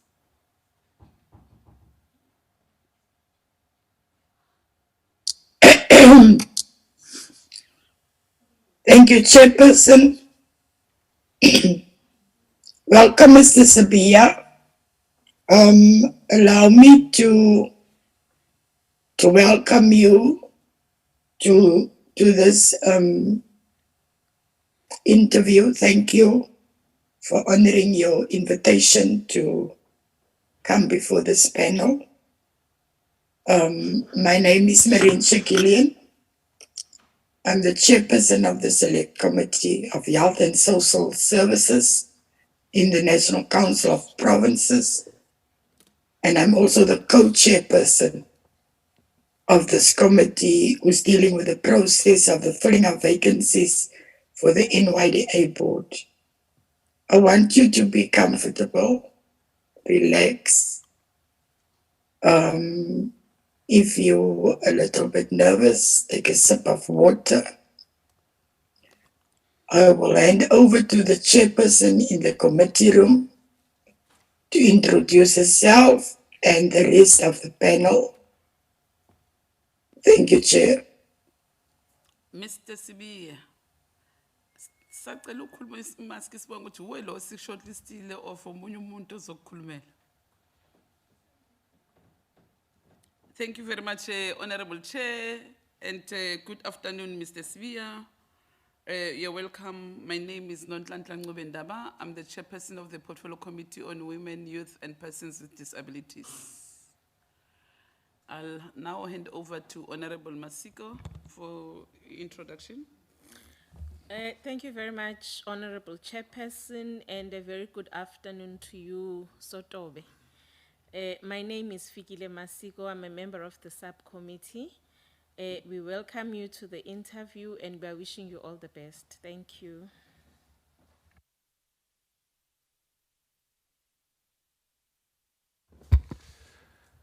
Thank you, chairpersons. A very good afternoon to you. My name is Louis Olompiti, and a very warm welcome to you, Mr. Sebia. Thank you. Thank you, Chairperson. Good afternoon, Mr. Sebia. My name is Audrey Malika. I'm a member of the subcommittee. You are welcome and good luck for the interviews. Thank you, Chairpersons. Babusbia kumbulelo bhaga kwalilungu lale committee enkosi kakhulu. Ndiyabulela hlala ngaphambili. Molo Mr. Sebia. Igama lami ndinguthelisa Mgweba. Ilunga lale committee. Siyakwamkela and sikunqwenela okuhle. Thanks. Nakensa Chair Inhlikani Mr. Sebia, Vitone Brenda Matebul, a member of this subcommittee, Mnabela Mkateko. Mr. Sebia, good evening. I think so. It's an evening. I'm Buitumelo Joyce Maluleke, a member of this subcommittee. Thank you, Chair. Honorable Ndongeni. Inkosi mhlali ngaphambili. Ndiyabulisa Mtaka Sebia. Igama ndinguNokuzola kaNdongeni, ndikwalilungu lale committee. Siyakwamkela apha ekhaya. Honorable Natasha. Enkosi mhlali. Thank you, Honorable Ndongeni. Honorable Natasha.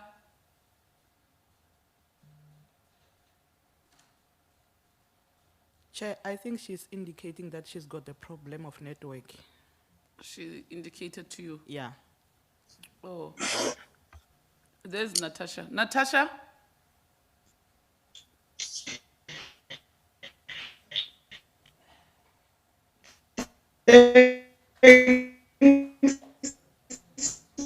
Very much. Wasuka lokho.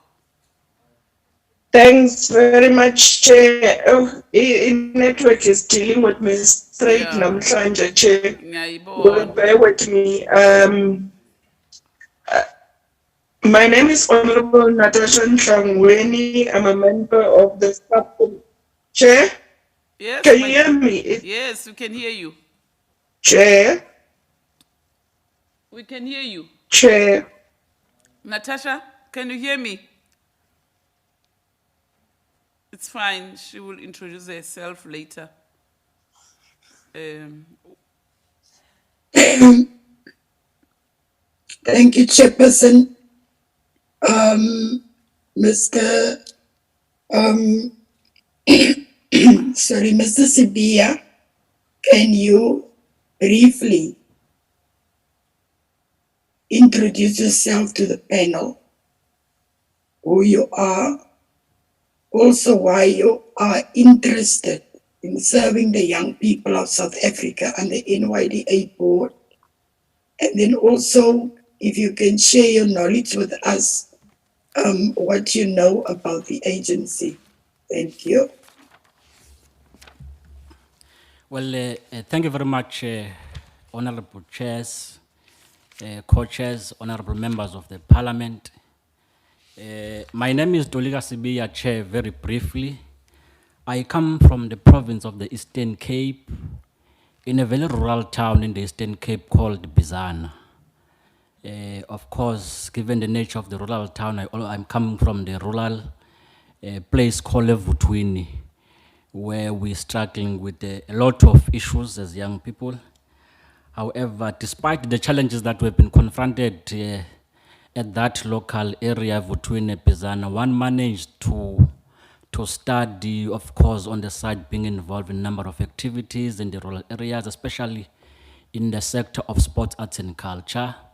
And I graduated from Bizana and then went to study at the Nelson Mandela Metropolitan University, now Nelson Mandela University.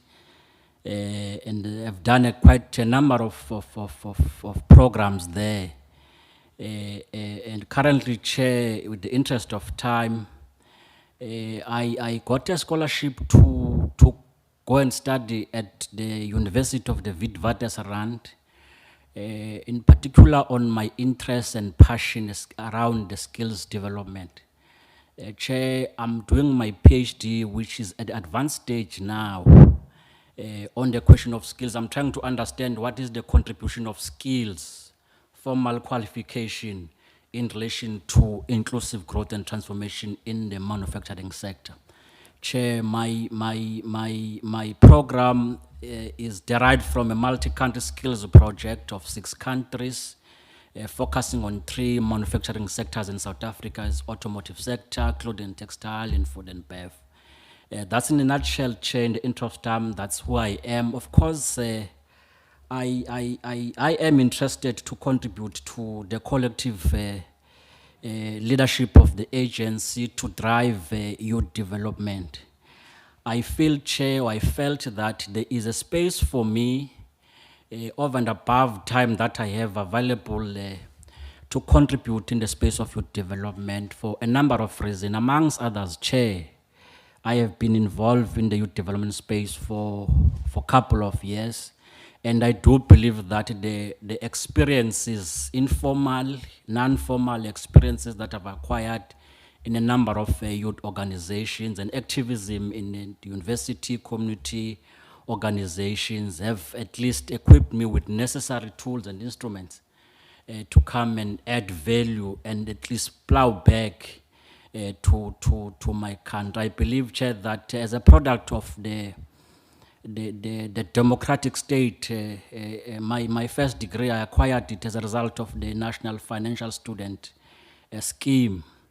And I think, Chair, with the experience that I have, of course, with the formal skills that I've acquired in various institutions, makes me to be ready, honorable co-chairs, to say I am available to come and contribute in the youth development space. Hence, I have accepted nomination from a number of organizations. I've also applied because I felt that the country, given the challenges that we're confronted with, we can't sit back as young people and fold our arms, yet we have what it takes and to contribute. We may not have it all, but we have what it takes to contribute, especially around the issues of skills development, mismatch, all of those things, whether there's a relationship between education and economy, and what is the function of unemployment, because there has been a very, for the lack of a better word, Chair, a misunderstanding of the problem around unemployment, especially amongst people. Often than not, young people have been blamed for unemployment which is not their own making. A blame because, Chair, I'd want to argue because of this misunderstanding around the skills, knowledge, and work in the broader scheme of skills formation system. So, Chair, I thought I should also throw my towel, honorable members, for consideration, particularly around skills, because, of course, I'm not an expert, I'm a reader, as I've said, but I do think I've acquired necessary experience, necessary ability, and I do believe that in the functional areas of the agency, 4 or 5 of them, I do have a space there that I can add value, especially around policy, which is my interest. Is my interest because, Chair, I currently head the research and policy unit of the South African Youth Council. I think members of the board would know of the Youth Umbrella Board of all youth formation in South Africa. Of course, I'm heading that unit because of my interest and passion around research and policy. I think in a nutshell, Chair, I think that's why I thought I must throw my head for consideration by the board. Of course, what I know about the agents, well, Chair, beside the amalgamation of the Umsobomvu Youth Fund and National Youth Commission, the agent is charged with the responsibility to drive youth development in all facets, in all aspects of life, not in the aspect of entrepreneurship, that's one of them, in the aspect of arts, sports, and culture, and in the aspect of employment in general, and in many aspects. I mean, Chair, we also need to dispel this notion that young people are lazy. They don't want to work, because not true. I mean, over the past 27, 28 days of our democratic breakthrough, there's been a lot of strides that have been made, of course, by the government, the democratic government, to try and achieve and assist young people to come to the party, for they are the future of this country. So I'm saying, Chair, I do believe that the agents has a role to play in South Africa.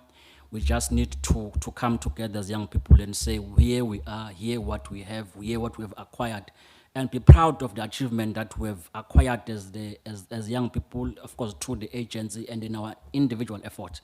Thank you very much, Chairperson. Thank you very much. Chairperson, I will hand over to you to take the questions of members. Thank you very much, Honorable Masiko, Honorable Mpiti, Honorable Natasha, and Honorable Ndongeni. Honorable Yes, Ndongeni? sir. Okay. Yes, sir. Okay. Honorable Maluleke? In that order. Thank you very much, Honorable Chairperson, and Mr. Sebia, thank you very much for the introduction that you have given us. I'm sure, Mr. Sebia, you would agree with me when I say that the work of youth development is not for the NYDA alone. Now, how best would you lobby and advocate for the integration and the mainstreaming of youth development program in all spheres of government, the private sector, as well as civil society? Thank you, Chair. Well, thank you very much, Honorable Chair, through you, Honorable Masiko, for this question. I mean, part of the responsibility of the agency, amongst others, is to exactly do that, lobby and advocate for youth development space or programs to mainstream the youth into the economy and society in general. Well, Chair, I think achieving, make great progress in the challenges of young people, especially in mainstreaming their the youth development. We've got to appreciate that we can't work in silos, independent from each other. We have got to work as collective, different department, private sector, NGOs, and community-based organizations. I mean, the Act itself, part of the object, or one of the object of the Act, it stipulated very clear that amongst the responsibility of the agency is to assist and partner with, one, the organs of state, two, the private sector, three, NGOs and CPOs, in ensuring that, amongst other things, at least in programs that they are leading for young people, there is synergy and there is coordination. So it's very important to remind not only government, private sector in particular, and many other CPO organizations, especially that are employing quite a significant number of young people, to ensure that in their respective units or divisions, there has got to be an appreciation that young people in South Africa are confronted with the serious challenges. And amongst other things, we can't always point at government and say, you, government, we have elected you, you must provide, you must resolve. Government can do, to a certain extent, provide a conducive environment for business to thrive, and also business must commit. Not only commit by committing, but also in terms of resources, because it's very important to fund and youth programs, as it were. So I'm saying, Honorable Masigo, with your question, it's very important to work together as different social partners in the name of, as they are called at NETLEC, social partners. The manner in which NETLEC functions, by the way, is a good example of how we can, as the agency, government, private sector, CPOs and NGOs, come together and say, how do we coordinate and make sure that we streamline this development, which all of us in different spaces want to make sure that young people thrive, because we want to make it a point that by the time they lead the country in different, or society in different spheres, at least they are capable, they have got what it takes, they've got skills, they've got everything that we need for them to lead this democratic project. Thank you very much.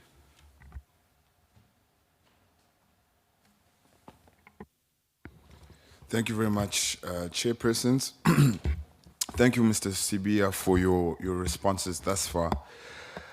My question really is in regards to two issues that I think are really not being spoken about as much as we need them to be.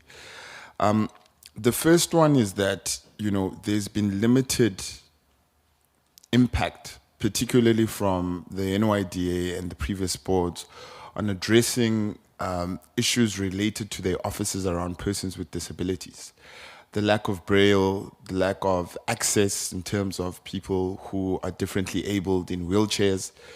And so I want to know, should you be appointed to the NYDA board, what are the quick things that you can do to provide and make sure that those spaces are more equal and more accessible to persons with disabilities? Because remember, the NYDA reports to or accounts to the department, the Portfolio Committee of Women, Youth and Persons with Disabilities.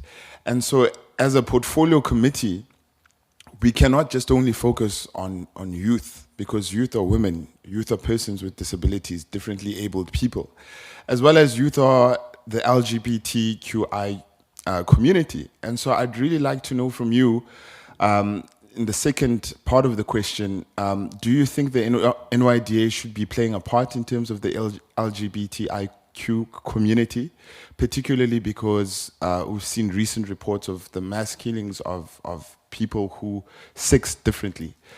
So what role should the NYDA be playing, if it should at all? And the first one is, of course, on persons with disabilities. Thank you. Well, thank you very much, Honorable Mpiti. The very two questions that you are raising, Honorable Mpiti, are fundamentally important and have found expression in the National Youth Policy, the recent adopted one by Cabinet. The issues of young people who are disabled or living with disabilities. And in as much as we're all facing with different challenges, but the policy speaks very eloquently, or so eloquently, about the extent to which these people are confronted with the very same challenges. Of course, Chair, to you co-chairs, the NYDA has a responsibility for all young people, able and disabled, LGBTI community, to serve their interest. Important for this question for me, Chair, it's important to design programs that are context specific. Design programs or projects that are context specific to address issues in their specific context. Sometimes we make assumption that because there is this high level of unemployment in South Africa, therefore to address it, we address it in uniform, as though people in Bizana, for instance, who are busy with farming, other crop farming, cattle farming, though they are confronted with this thing, and then we think to address their challenges, we must come and talk about something that is out of their context. So I'm saying, Honorable Mpete, NYDA has a responsibility to play a role across young people. It has a responsibility to drive or run awareness programs, especially for society to recognize that the LGBTI plus community is a community amongst many communities in South Africa. And as a community, like any other community, has rights enshrined in our constitution. So discrimination, bullying, or any other treatment that is directed to that community, Chair, it has to be condemned. But condemning it, of course, is important to drive awareness program to ensure that our communities, rural townships, are aware and recognize that they are the community like they are any other communities.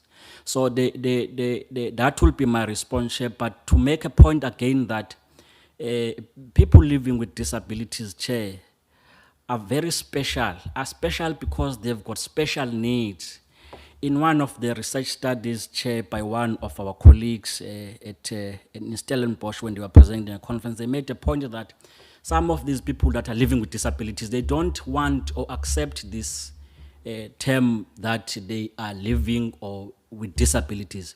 They rather, as a proposal from the colleagues, was that we may need to revise, to refer to these people as disabled people, probably to say they are people with special needs. Thank you very much.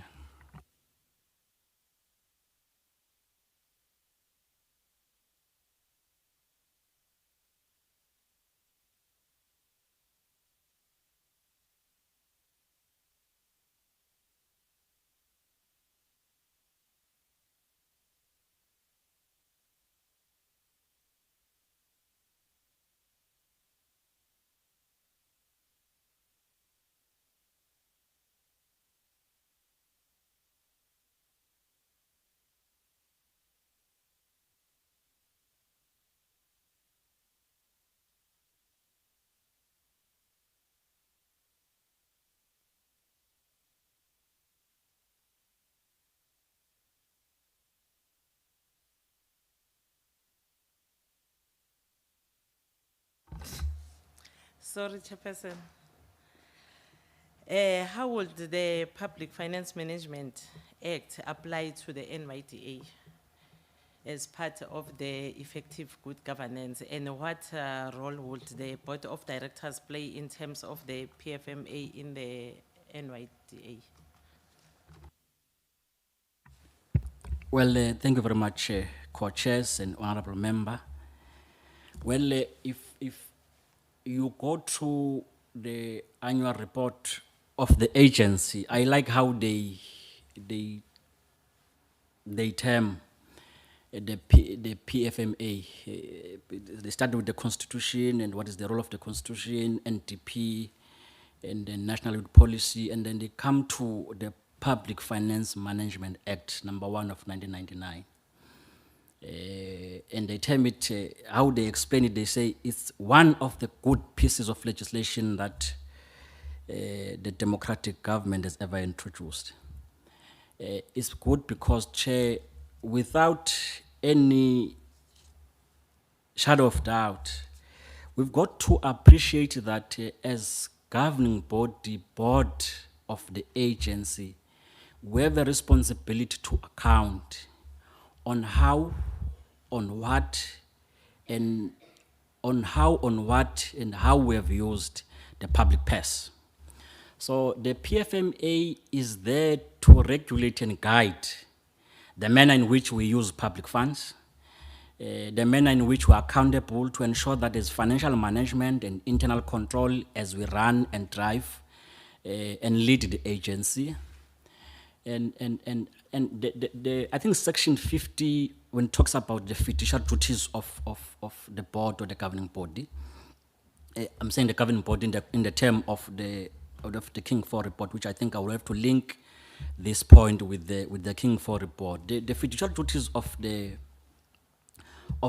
accounting authority, in this case the board, are very clear in Section 50 of the PFMA. Amongst others, it says we have a responsibility to ensure that there is proper financial management and proper protection of assets and records of the entity. I think that's 50 subsection 1 of the fiduciary duties. Number 2, in executing our responsibility in the context of the PFMA, Honorable Chair, co-chairs, members, we've got to be honest, transparent and accountable, and be responsible in whatever that we do, especially when it comes to the public money.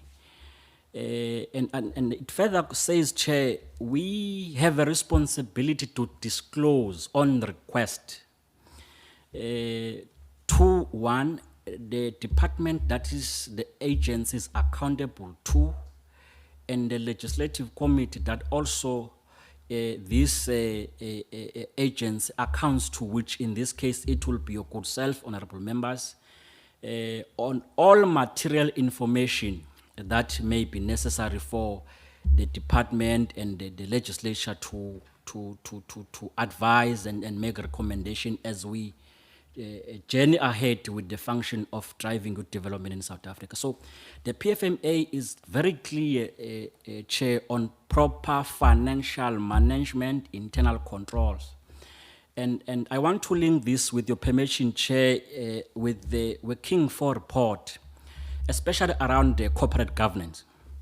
2 points, Chair, that the King talks about is about ethical leadership, effective leadership.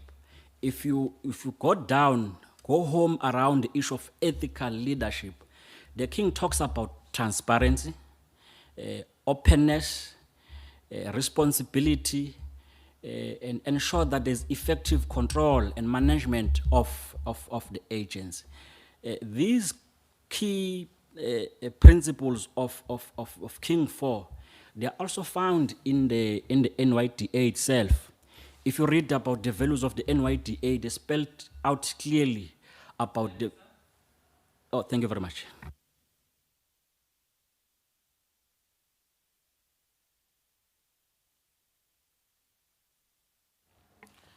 Akeniyeke ukubhalela abantu benu ngama-candidate wethu, honorable members. Next, honorable member.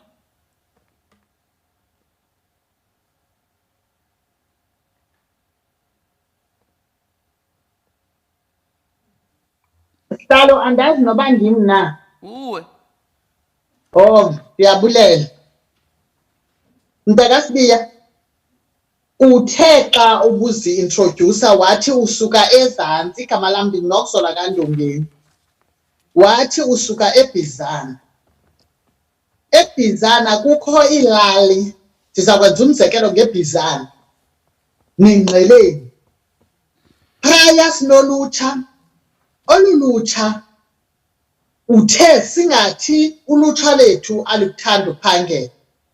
Sinolutsha olufundileyo, sinolutsha olungafundanga ngenxa yezizathu ezithile, sibe nolutsha othe luphila lufuna special needs. But banezi-skills aba bantu. And benezi-skills njena abazukwazi uya kwi-farming bonke. Abanye bayakwazi into yobana babe ne-skill soba ngoo-fishermen, but abayazi mhlawumbi esikolweni uphele ku-2 and engu-fisherman njena ufuna uliqhuba eli phupha lakhe. Uzaliqhuba kanjani eli phupha lakhe? Uza kwenza njani makuthiwa wena ke ngoku ngelakhe okanye ube yi-board member? Uze ke ngoku ufikelele kwaba bantu uza kwenza kanjani into yoba bayazi into yobana kukho olu lwazi and kukho le malana okanye le mali ifumanekayo kwi-NDA ukuqhuba amaphupha abo. Enkosi sihlalo. Mandibulele Mamundongeni. Indeed, I come from a very rural town, as I said, Mbizana. I think the point I was making about you responding to these different needs of young people was around context specific. But to come closer to your question, we're asking a very question about young people having different skills sets, and others are fishermen, and others are plumbers, and others are interested in different things, but they don't have access to this very information that they need to equip themselves in their different skills. Well, Chair, I wouldn't try to reinvent the wheel. Suffice to say, part of the responsibility of the agency, especially in the Act, it talks about for the agency to ensure that there's access of information about services it offers and products. One of the problems that young people have been complaining about, honorable members, co-chairs, and honorable member, was the issue of access to these very services and information around what the agency offer. Chair, I do want to say to this committee that we have got a good model that is working here in the Eastern Cape, in the Nelson Mandela Metro, or Gqeberha now, about how young people access information. This model, Chair, came about through one, the Youth Umsobomvu, the Umsobomvu Youth Fund, and the local municipality, the Nelson Mandela Metropolitan Municipality, as well as the South African Youth Council in that location, to address the issue of access of information and services that the Umsobomvu Youth Fund provides to young people. So, Chair, in PE, there are 6 clusters, or what others call as sub-zones or zone or sub-district. I stayed in Port Elizabeth for quite a number of years. I mean, they shaped how I view things in life in terms of youth development. So the 6 clusters, each cluster has got what it is called youth advisory centers. So these youth advisory centers, Chair, they bring different stakeholders of government, of public, private sector, NGOs, and then call a number of young people from different wards for them to come and understand and hear what these different organizations, stakeholders have to offer to young people. So if we're to take that model, Chair, of establishing as a pilot in the Eastern Cape, targeting the rural areas and the farm areas, Chair, because often than not, they often get ignored in the process of what the NYDA is developing. If we take that model of YACS, as we used to call it in PE, Youth Advisory Centers, ensure that we have them in different locations where young people are able to understand what is at play, what the NYDA is offering to young people. That would be the one example. The other example, Chair, that I want to make especially in Ngeleni, a very vast and very big rural town as well, is that if we can't have agency, office of the NYDA in each and every town in in South Africa, like we have SASA in each and every town, like we have Home Affairs, we have the police station in each and every town, we need to somehow close the gap in terms of access to information, especially on the service of the agency. One, if we can't have offices across towns in the country, we may need to have what I would call mobile offices of the agency.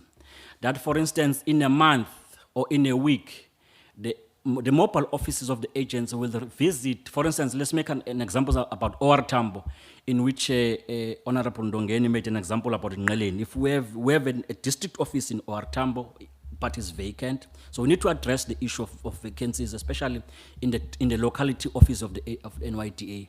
If we can't have the local or branch office in Ngeleni as a town, we may as well, through the district office, have mobile offices that go to Ngeleni, go to Mkanduli, Lusikisiki, and Flagship, and all other sub-regions that forms part of Ngeleni.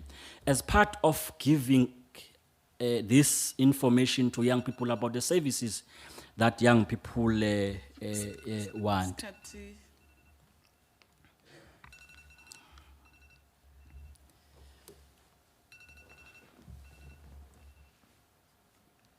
Honorable Ntlangwini.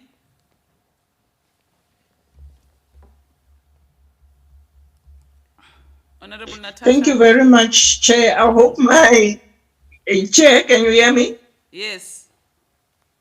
Chair, can you hear me? Yes, I can hear you. I hope my network will last me through this question process. Mr. Sebia, if I may ask you, what is your understanding? Because we know Eastern Cape is very known well for high levels of in areas where the state is of high levels of corruption, if I may put it that way. Now, or that was founded in the Auditor General's report and so forth. Now, if you were to be a board member, what will be your role in ensuring good governance will be the order of the day, being a board member? Thank you very much, Chair. Well, thank you very much, Honorable Ntlangwini, through your co-chairs and honorable members. I think, as I've said, fundamental importance around corporate governance or good governance is the King 4 report, as I've said, which spelled very clearly on what needs to be done and how to adhere and respond to the issues of corporate governance. And it also has 5 philosophy principles in trying to understand and apply this corporate governance. Importantly, as I've said, Honorable Ntlangwini, is to make sure that we adhere to nothing else but what the PFMA expect us to as board members, especially around the issue of transparency, a good performance, ethically, and openness and accountable to every action that we take. In that way, Chair, if we adhere to, which we must, we have no choice, Chair, adhere to the principles of cooperative governance as explained by the King, and also follow to the latter the Public Finance Management Act, because its establishment, honorable members, was exactly to guide and regulate how we ensure that we adhere to the principles of corporate governance. Thank you very much, Chair.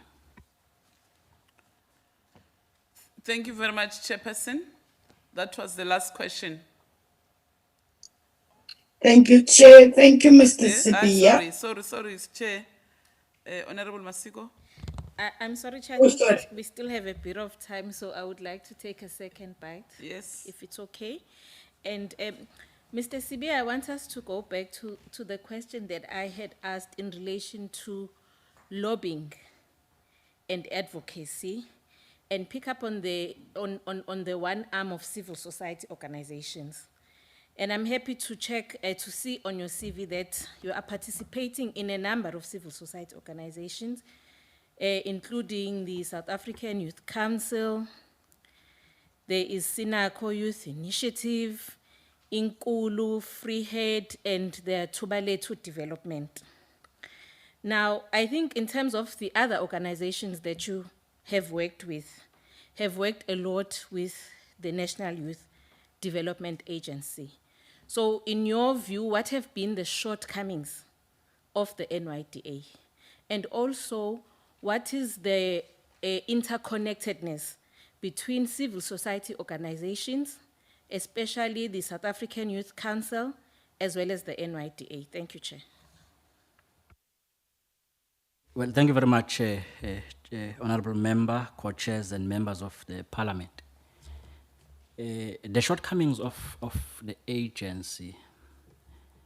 Well, Chair, I think that's why we need to come as avail ourselves to play that role. Well, what I'm picking, or I've picked over time, Chair, is about there has been a negative narrative around NYDA. And there seems to be no counteracting view from the agent itself to show to society of the stories, successive stories that they've achieved over the last 10 years, from the very first term up until the last term. Chair, the negative narrative on the agency, it has to be contested. There is a perception that the NYDA is relevant and it has not done anything for young people, which I would urge to Chair that is not true. But to counteract that narrative, you've got to have an agency that must say, hang on, we may accept some of the criticism that are leveled against that, but when it comes to the activities, the services that we have rendered for young people, of course, we have not achieved or have not touched each and every young person, but we have significantly made strides as an NYDA. So I'm saying that's one of the limitations that I think the agents, over and above, of course, having the annual report, which itself has got its own shortcomings. For instance, very few young people read the annual reports, which spell clearly of what have been done in the past 3 years, in the past 2 months, and all of those things. Very few young people. And very many young people that criticize agents for having done nothing, as if that is true. Of course, there may be elements of truth, but not to the extent that is perceived in the public. So the first limitation or the shortcoming of the agency is to come publicly to say, sometimes it is even challenging the opinion piece. We've got to have people in the NYDA to come public and say, hang on, but we've addressed A, B, C, D, E, and F. Of course, the challenges are still there and are very vast, which we acknowledge. But it's not true that we've not done anything. The second part, Chair, if you look at the success stories of the agency in the report, annual report, it's not detailed. It says we've employed 1.5 young people in the last financial year, but where? We've got to quantify, to say in the Eastern Cape, in Limpopo, in Vemba and Limpopo, we've employed this number of young people. In Gauteng, in Eguruleni, we have employed this number of young people. In Mpumalanga, we have employed or we have led these different projects. So that has been the shortcoming. The second shortcoming, Chair, that I've also picked up in the agency is about the research and policy. It reports of the research that it has conducted, survey, impact research. Sure, we've done 4. What has been what have you learned out of that? So it's important to respond and create programs based on evidence. Thus, the role that functional area of research is very important, in which I think I will contribute without doubt, Chair, with the very experience that I'm accumulating, as it were, to address that shortcomings, to say, okay, we've done survey on what, and as a result of the survey, what have we learned and what have we improved? That detail is not there in the agency. But the issue of lobbying and advocacy, which is what the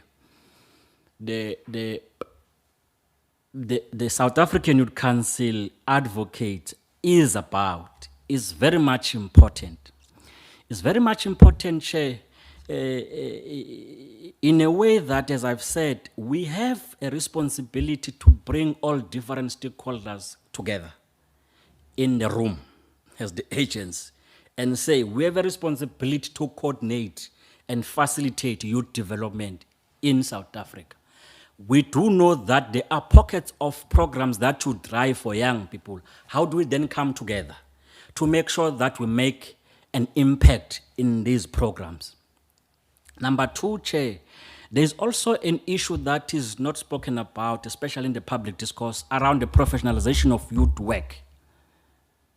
The African Youth Charter, revised in 2006, the 2nd of June or July, it speaks about the importance of capacitating youth-led organizations, capacitating them, and also financially support them for them to drive youth-related programs. So I would imagine, honorable member, that you'll be comfortable with the proposal that we need to bring that aspect of work to the fore, of professionalizing youth work in South Africa by supporting a number of organizations that are leading these different aspects of youth programs. Amongst others, of course, will be the South African Youth Council, is an umbrella body of all youth formation in South Africa, from community, political, NGOs, and NPOs. Thank you very much. Thank you very much, Mr. Sebia. Let me take the opportunity to thank you for honoring your invitation to come before this panel. Thank you for your open and honest answers to the questions. I would like to ask you if there's any question that you would like to pose to the panel. Well, co-chairs, honorable members, I have no questions that I want to ask your good selves. Suffice to say, I do want to appreciate and acknowledge the sleepless nights that we have had in the couple of weeks in trying to come together to see to it that there is, you fast track this process of the NYDA. I mean, we've been watching you almost every day as and when you convene.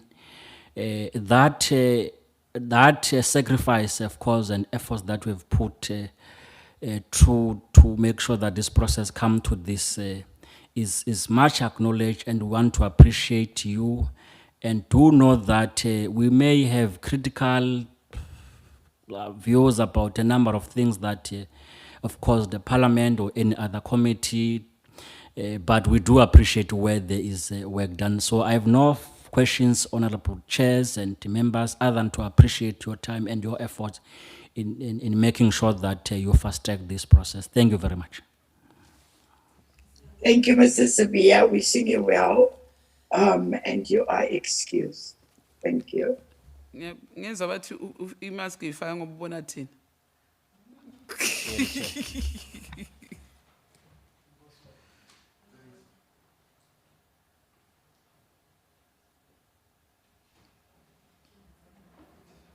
The next candidate.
Chair, our candidate is in, Mr. Avella Mchachubane.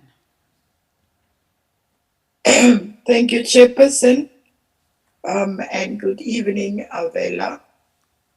Welcome to this committee. My name is Marin Shakilian. I'm the chairperson of the Select Committee of Health and Social Services in the National Council of Provinces. I'm also the co-chairperson of this committee who are dealing with the filling of the vacancies of the NYDA board. I want you to relax, be comfortable. If you're a bit stressed, just take a sip of water. And I will hand over to my co-chairperson to introduce herself and the rest of the panel. Thank you. Sawubona, Mr. Avella Mchachubane. Igama lami nginguNonhlanhla Ncubendaba. Sihlalo wale committee lo mama lwabantu abasha kanye nabantu abakhubazekile. Ngincedisana nosihlalo wase NSUP umama ubekhuluma njengamanje ekwamukela. Ngizawamukelekile sikufisela okuhle kodwa. Ngizonikezela umama uMasiko ukuthi aqalele ukuthi azibike naye ukuthi ungubani. Kodwa ngizocela ukuthi uphuze amanzi, uhlale kahle, ungathuki. Inkosi Sihlalo, ndiyabulisa Mr. Mchachubane. Igama ufikile wakamasiko, ilunga lekomiti. We welcome you to your interview and we are wishing you all the best. Thank you. Thank you, Chairpersons. Good evening. Mr. Mchachubane, my name is Audrey Malika. I'm a member of the subcommittee. You are welcome and good luck. Molo Buti. My name is Luolo Mpiti and I'm a member of this committee. Wishing you well. Thank you, Chairpersons. Igama ngumbulelo Bhaga, lilungu lale committee. Enkosi kakhulu. Thank you very much, Chairpersons. And good evening, Mr. Mchachubane. Igama lami ndingutheliswa Mgweba, ilungu lale committee. And wamkelekile and okuhle kodwa. Nakensa Chairperson Reperile Vito Brenda Matibula, a member of this subcommittee. Good evening, Mr. Mchachubane. My name is Buitumelo Joyce Maluleke, a member of this subcommittee, and I wish you all the best in this interview. Thank you, Chair.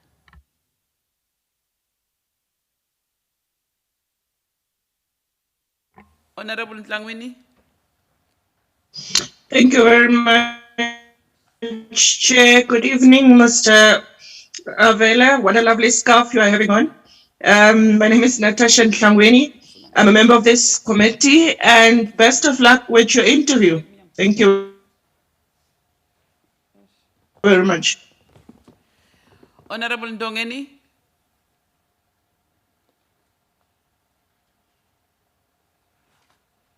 Honorable Ndongeni. Oh, sapinda sibuyele kuyi. Over to you, Chair.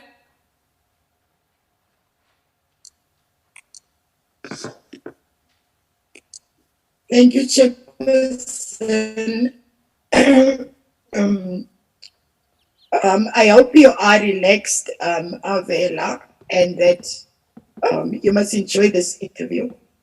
I want to ask you to briefly tell the panel members who you are, a little bit about yourself, and also why you are so interested in serving the youth of South Africa, to become a board member of the NYDA, and also share some of your knowledge that you have about the agency.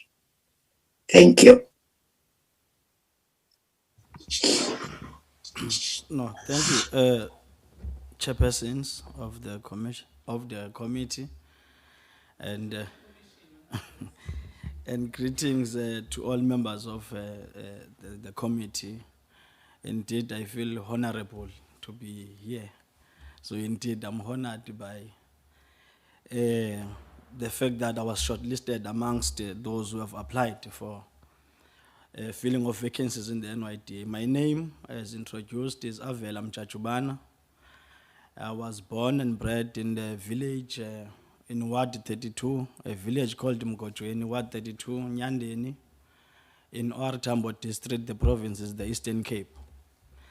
When I grew up, I had to navigate the mountains and the rivers of Emambondweni to ensure that I walk to school. That is when I did my basic education, school level, until I finished grade 12. And then I went and enrolled at the university, that is the Durban University of Technology in KwaZulu-Natal. That is when I arrived, I met a group of young people whom assisted me to first get access to the university, because at the time I did not apply because of the lack of information that many of us whom are from villages, we struggle and get about what must happen when you are finished grade 12. We know that we must go to a university, but it's always a struggle to get applications, to get knowledge of what course you must do at the post-schooling level. So from there, we, together with a group of these young people, I then joined them. We assisted other young people whom were coming from different provinces and villages also to access the institution. From there, we participated in many programs, because I joined student organizations on campus. I participated in their activities. One of them was community outreach programs, which was run by the student organization which I participated with, which is called a community outreach program. It's one of the pillars which that student organization has identified as a key pillar to ensure that we plow back to our communities where we come from. So from then I participated to assist young people from villages to apply to institutions of higher learning, not only in DUT, but in TVET colleges as well, and other institutions across KwaZulu-Natal. From there, I was then, amongst ourselves, the organization identified a pool of young people that must lead in the SRC, and subsequent to that, I was elected to be the Secretary General of the SRC in the Durban University of Technology. A term I served for a period of 12 months. During that period, I was then elected by virtue of the status that I behold then to serve in the council of the institution. The exposure there is that because the council is an oversight body of the institution. It looks at the work, the operations of the management, and also the policies which are decided upon by institutional bodies that are there in the institution. So I served in the council, I served in the Senate, I also served in the institutional forums. From there, through interactions, we brought in our knowledge, we worked with other SRCs. Ultimately, I was then elected to serve as the president of the South African Union of Students in South Africa, which is an umbrella body of all SRCs in the country that now represent about 1 million of students in the university space across the country. The exposure I received from SAUS was one which speaks to the question of independence. Because as an umbrella board of all SRCs, you'd understand that SRCs are a product of different student organizations. You would get your student leadership from EFF, from DA, from the ANC, and from many other student organizations. But that exposure then, it gives you an ability to be able to manage those different views that are there, that is independency, impartiality, and to be able to lead with integrity and be ethical. So from there, I gained that experience, which is what I think I will bring to the board, because as a board member, you need to be ethical, you need to serve with integrity, you need to ensure that you are impartial in terms of decisions that are taken by the board. From there, I then enrolled to my postgrad studies, to do my postgrad studies, my master's at the University of Technology, that is DUT. My masters were primarily focusing on mental health. And if my cognitive faculties serve me, Chairperson, is that I don't remember since the board was established that a person within the health sector that serves on the board, because the general perception or narrative that is there is that people who serve in the board must have done management, public administration, and so on. So I think that with also the global conditions that South Africa, together with other countries in the world, are faced with, I think that I'm better placed because I am now doing my PhD final year, specializing in mental health. Now the pandemic, what the pandemic has done, it has increased the levels of mental health across all sectors of the economy, across young people. And with that, I then think that I'm a best suitable candidate at the moment to serve in the board, because mental health is a prevalent condition amongst young people. And with that also is that we will then be able as a board to tackle the question around GBV, substance abuse, the discrimination against. Sakho sesiphelile. Okay, all right, Chairperson, thank you. Chair, I Thank think, you. Chairperson, you can continue with the members. thank you very much, Chair. Can I get hands from honorable members? Honorable Mugweba. Honorable Maluleke.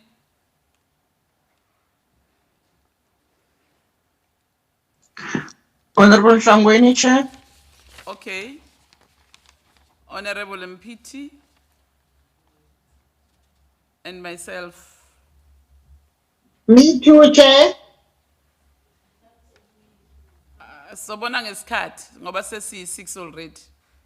Oh, okay, it's fine. Yeah, I think my first question will be give us key principles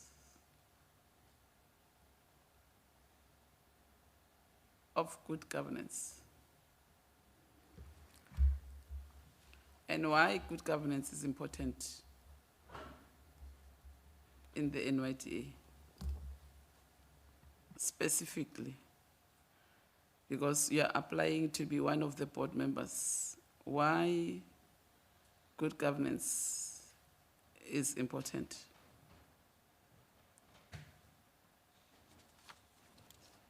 Thank you, Chair.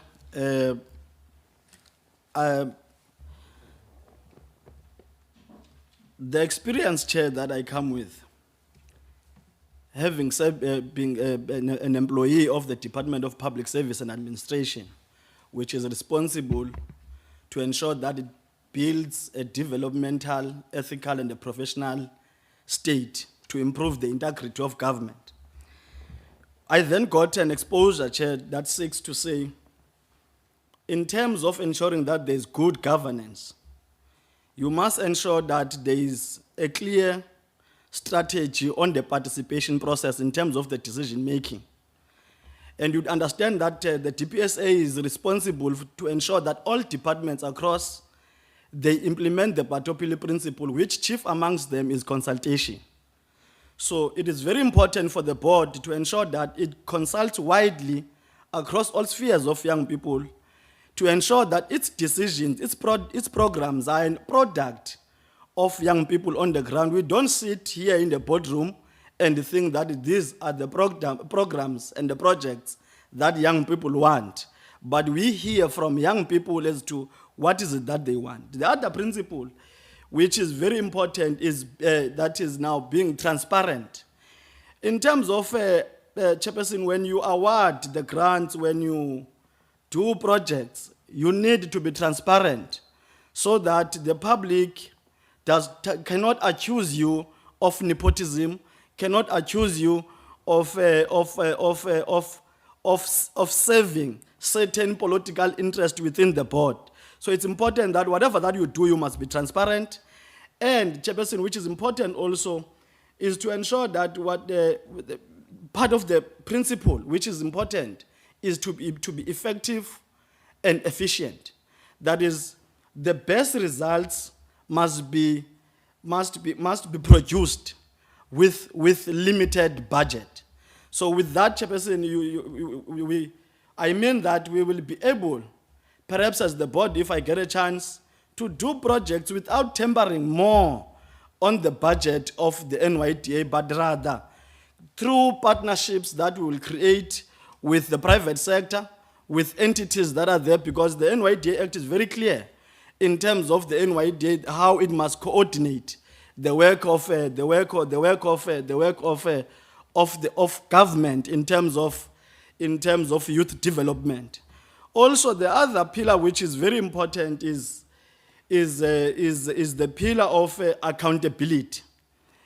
Whenever a decision is taken, we must be able to account why this particular decision was taken, so that we don't take the taxpayers' money and use it to projects that will not be able to account for. So that's why also, because the accountability aspect must come with the consultation process where everybody will be then told that this project came through all these processes. That's why then the pillar of accountability is very important as well in terms of good governance. So I think, Chair, also which we need to put into cognizance is the value for money, Chair. It's very important. Whenever we do projects, we must ensure that there is no cent that is put into waste when you do projects. So that is another aspect that is very important. And also the other aspect which is very important in terms of good governance is applying or following the rule of law. We must follow all prescripts that are there in the Constitution, in the PMFA, so that we ensure that everything else that is done within the board is in accordance with the law and nothing else. Because once we begin to do things that are unlawful, we will therefore be deviating from the principle of ethical leadership. So I think those are amongst the principles that are very important for the NYDA in terms of improving its governance, Chairperson. Thanks. In that order, honorable members. Thank you very much, Chair. Mr. Mchachubana, the youth of South Africa is facing challenges of unemployment. And then the fourth industrial revolution, as well as impact of COVID-19 pandemic, has resulted in changes in the labor market. What new skills do you think youth will be required to have to be included and have sustainable employment in South Africa? Thank you, Chair. Firstly, we must begin by saying that unemployment is a symptom of a structural problem of our economy. Our economy is not performing well. Our economy is not producing results, because if the economy was performing well, we wouldn't be seated with this problem of unemployment. Therefore, what we need to begin with is the planning of government must be coherent. Government now is, you would find that each department is planning its programs, but separate from the other, which I think is it does not assist in terms of addressing unemployment. For instance, if we were to take and follow the principle of the DDM model that is being established by government, we will then be able to say what becomes the role of municipalities in terms of ensuring that there is work created. Because across the country, there is no municipality that does not have, for instance, potholes. But the problem which I mentioned first, that is a structural problem, is that the jobs of young people are trapped within the tendering system, which becomes the very first problem that we have as the country, which we must attend to. Because if government would invest in terms of the skills, we will be able to say there is a labor-intensive program that the municipality must run in terms of fixing the roads. Therefore, the skills, labor-intensive programs does not need a person to go to school. We can take young people in the villages, we employ them, and we induct them on how to ensure that the roads are fixed. And also, government on this other side, they issue tenders for the development of townships.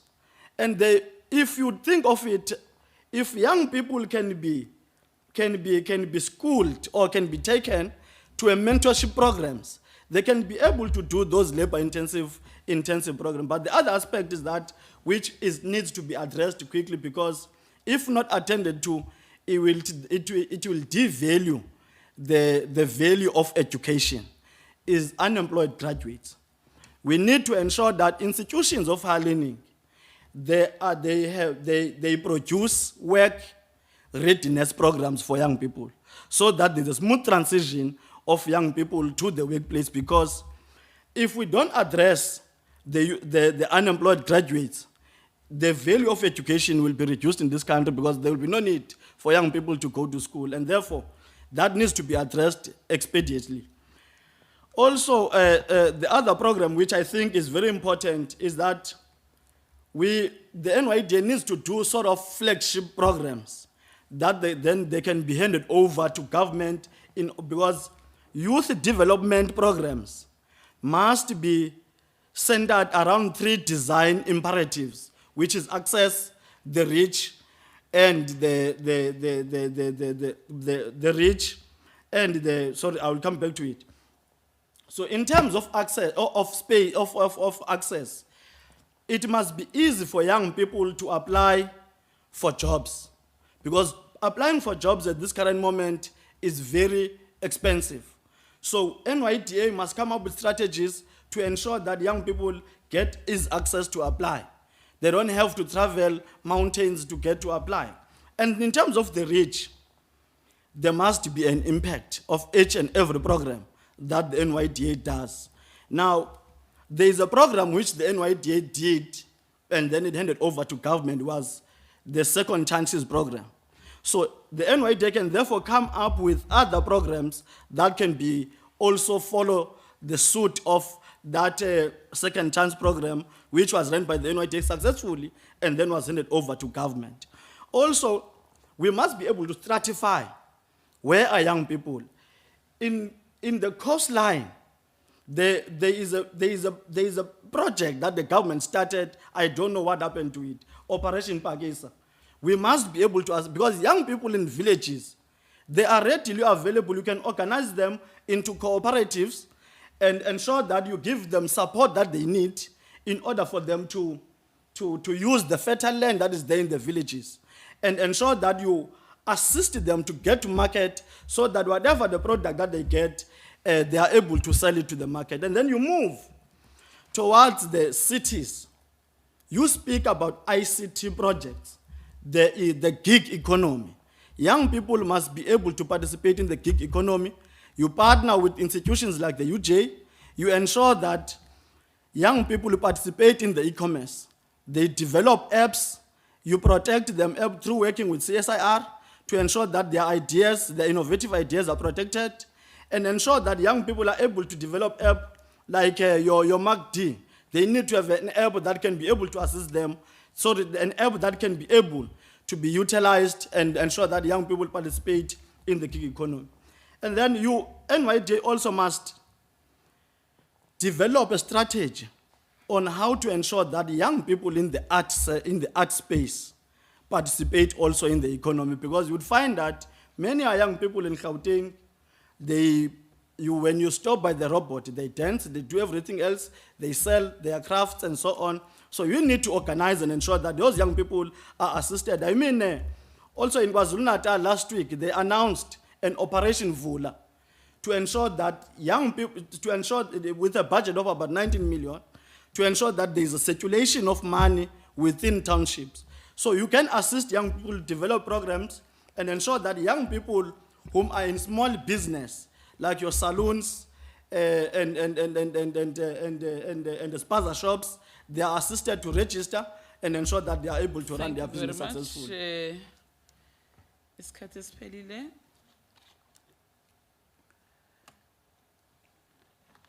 The next honorable member. Thank you very much, Chairperson. Mr. Mjajuban, the National Youth Policy is a cross-sectoral policy aimed at effective, positive youth development outcomes amongst young people at local, provincial, and national level in South Africa. Can you kindly share with the panel your understanding on the objectives of the National Youth Policy and how the board can assist with the implementation of this policy? Thank you. Thank you, Honourable Member, for the question. The National Youth Policy, it identifies about 5 key priorities, which amongst them is the quality of education, skills. So with that, the NYDA must partner with institutions of higher learning to ensure that the product that, for instance, you would find that there are students who graduate from the TVET sector, but can't be employable and can't access to the institutions, that is the universities. So the NYDA must partner with the institutions to ensure that there's a smooth transition. Young people are not blockaded in terms of access, in terms of the skilling of young people. Secondly, we need to stratify young people, because young people from the ages of 14 to 35, they have different set of challenges and interests. From 14 to 19, they are in the basic education level. What are the challenges there? You would find that there is a challenge of violence, bullying, there's a challenge of teenage pregnancy, there's a challenge of substance abuse. So you need to attend. The NYDA therefore must partner with DBE. Now DBE is beginning a program to run with the bullying program. So the NYDA must quickly partner with the DBE, or must enforce the DBE, because the NYDA cannot partner with government institutions. It must enforce them, because the Act empowers the NYDA to ensure that it addresses the questions around youth development. So you begin at the early childhood, you provide support there, you ensure that in terms of the curriculum, you introduce entrepreneurial programs at the basic education level and ensure that when young people get to a university space, they are able afterwards to start their own businesses.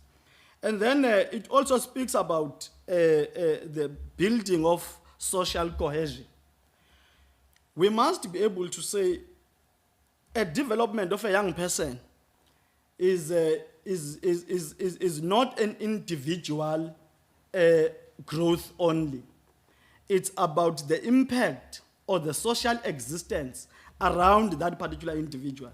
And therefore, it is important that we ensure that there is participation of the community, there's participation of the civil society, there's participation of the traditional leaders to ensure that young people are mentored towards strategic developmental programs, and they are assisted into the developmental agenda through engagements, and you develop programs together with the youth organizations that are found in their communities. Also, the National Youth Police identify a key pillar, which is the mental health. It can't be that in Mthatha, with a population of about 3 million, you have one Tuduzela center. So everybody that is affected by mental health, they must only go to that Tuduzela center. So we need the NYDA must ensure that there are key deliverables that it delivers that ensures that provincial government, municipalities do take part, because the NYDA Act says the NYDA must report to the president. Provincial government seems to, or tend to say, no, you are a baby of the national government, therefore we don't have to play any role in terms of assisting you. So the NYDA must enforce provinces and give them deliverables and ensure that those deliverables are met. In terms of mental health, like I said, communities must be involved. Police must be taught on how to handle cases of GBV. Schools, there must be, the life orientation program must include mental health programs, so that they are addressed from that level at a very young age, and then you will then move towards the workplace, because there's also mental health in the workplace. You ensure that government.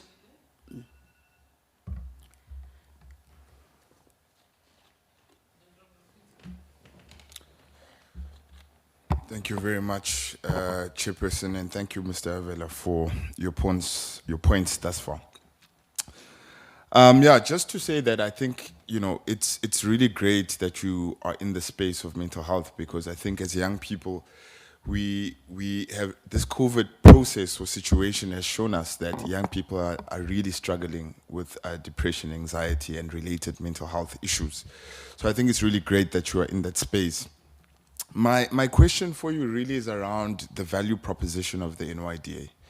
And I'd really like to hear your thoughts about that, because as it stands, if you look at informal entrepreneurs who set foot at the doors of the NYDA, those who actually know about the NYDA, because the majority of young people still are not sure what the NYDA can do or how it can support them. As it stands, the value proposition of the NYDA for informal entrepreneurs is capped at a certain amount. And that amount is between the range of 2,500 to 10,000 Rand. And then obviously you have other thresholds for formalized businesses. You have startups, formal businesses, and cooperatives. So I want to know from you, should you be appointed onto the NYDA board, do you think this value proposition in terms of young entrepreneurs in the country is a viable one? And if it's not, what would you do about it, and what changes would you make, particularly for entrepreneurs who are listening at home, who have informal businesses, who have formal businesses, and are looking and saying these funds might not be enough, or, what changes would you bring into that value proposition for young people who are listening? Thank you. Thank you, Honourable Member, for the question. Firstly, I don't think that that is an enough resource to, so those markups, I don't think that they're enough for young people to start business and to be supported. And therefore, I think that it's important for the NYDA, firstly, to begin, not to look inward, but to look outward, and force, because the act of the NYDA is clear to say the NYDA must coordinate the work of young people across government entities and private sector. So we must tap into the space of private sector and ensure that there is an investment from the private sector, and ensure that we are also pushing, because there's a lot of money in the services sector. So we need to ensure that the programs that because people can't just invest without the projects that are there. So we need to develop clear strategies in terms of the youth development and go for private sector. And we can't only look for government when we speak about youth development. So I would propose that the NYDA must enforce partnership programs with private sector and ensure that it coordinates the budget from other government institutions. In terms of the skills levy, when you speak about the mining, the skills levy must therefore, the skill levy budget must be taken to the NYDA to ensure that its budget increases. But also, I would then propose that maybe we need to begin to call for a development of a youth development bank, where everybody is expected to contribute to that bank, and that bank, the resources that are to be received from there, they are to be dispersed according to the integrated strategy of the NYDA, and ensure that the programs of the NYDA are able to roll off without tampering with the small budget that it has already. So I will propose partnerships. I will propose that the private sector must come to board, and we must be able to ensure that, of course, the presidential youth service programs, we are able to ensure that the president also, through the job summit, which we once held, so is able to ensure that the investments are directed towards youth development. So that's what I will propose, Honorable Member. Thanks.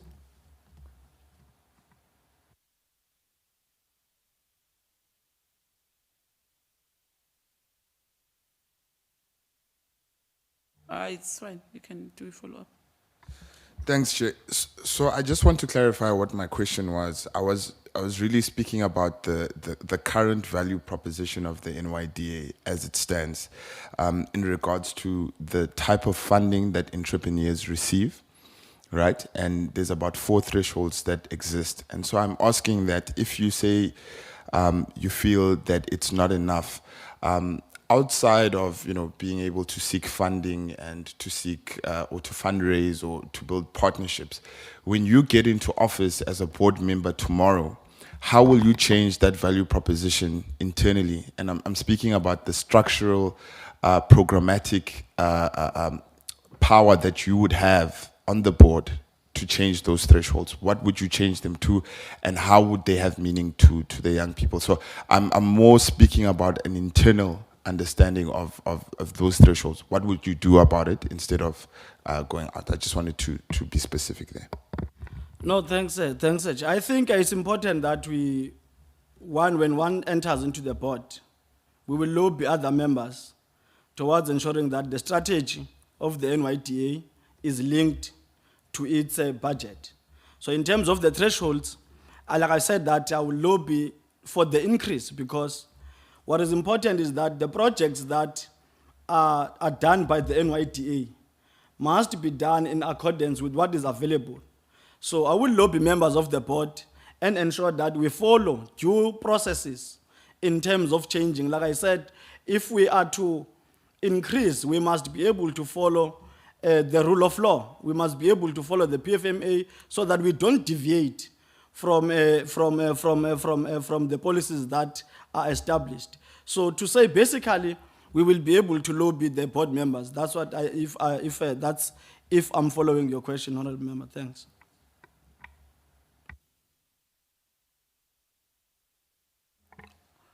Honorable Ntlangwini.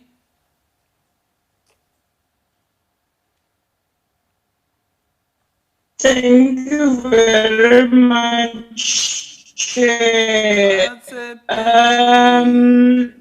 Avella, What's happening now?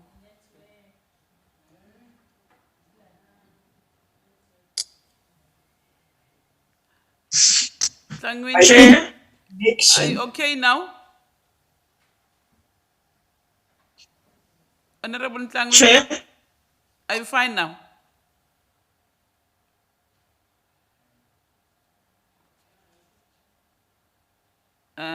Was that a question yakhe? Let's give her a chance. Yeah? Go Pila. Go Pila. Tlangwini, are you okay now?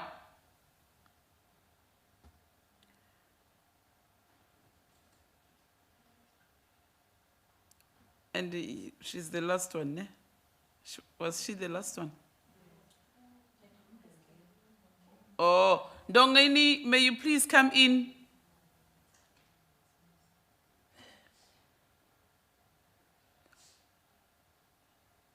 Honorable Ndongeni? Yes, Salo. Okay.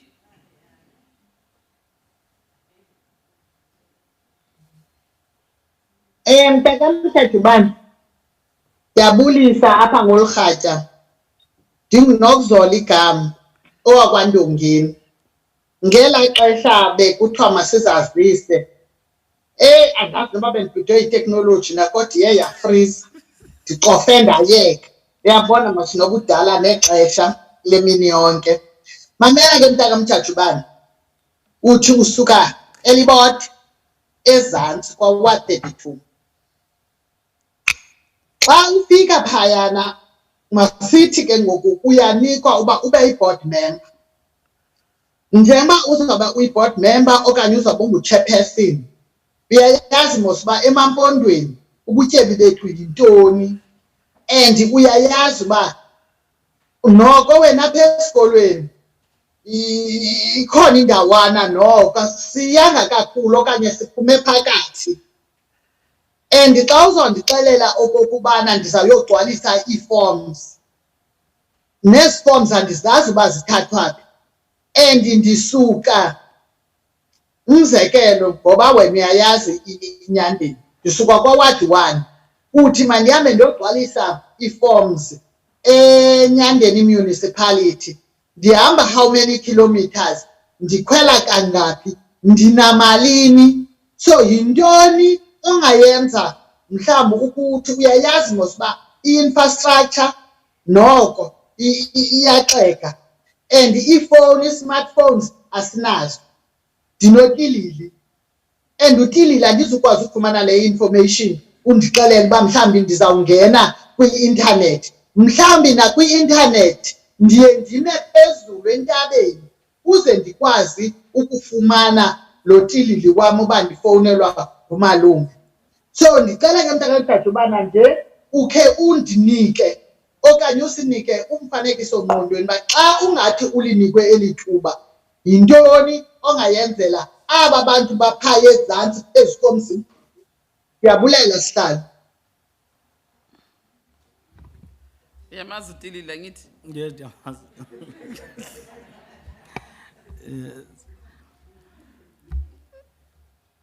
Thank you, Chair, and Honorable Member for the question. Indeed, young people are struggling in our villages.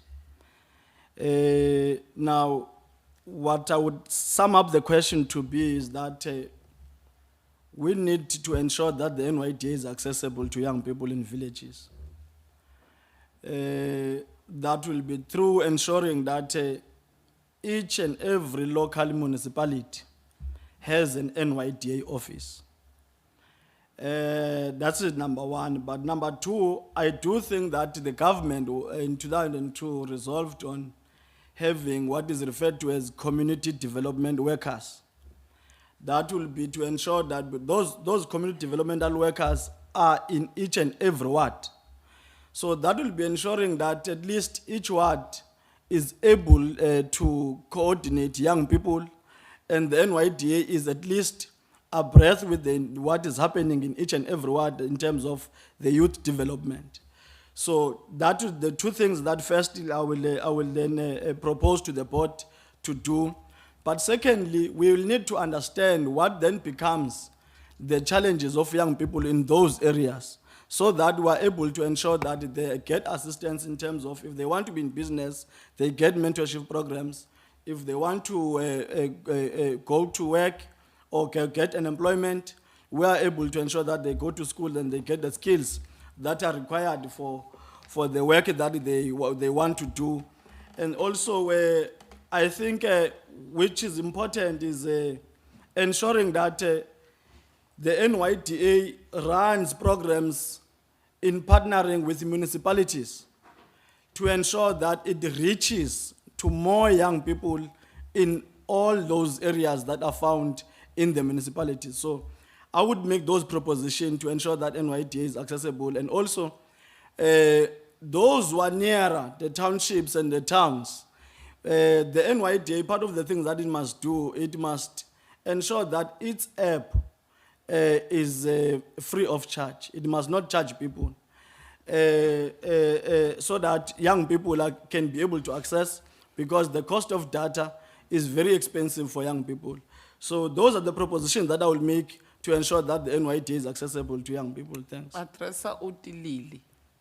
Meaning those phones, angit, utilili.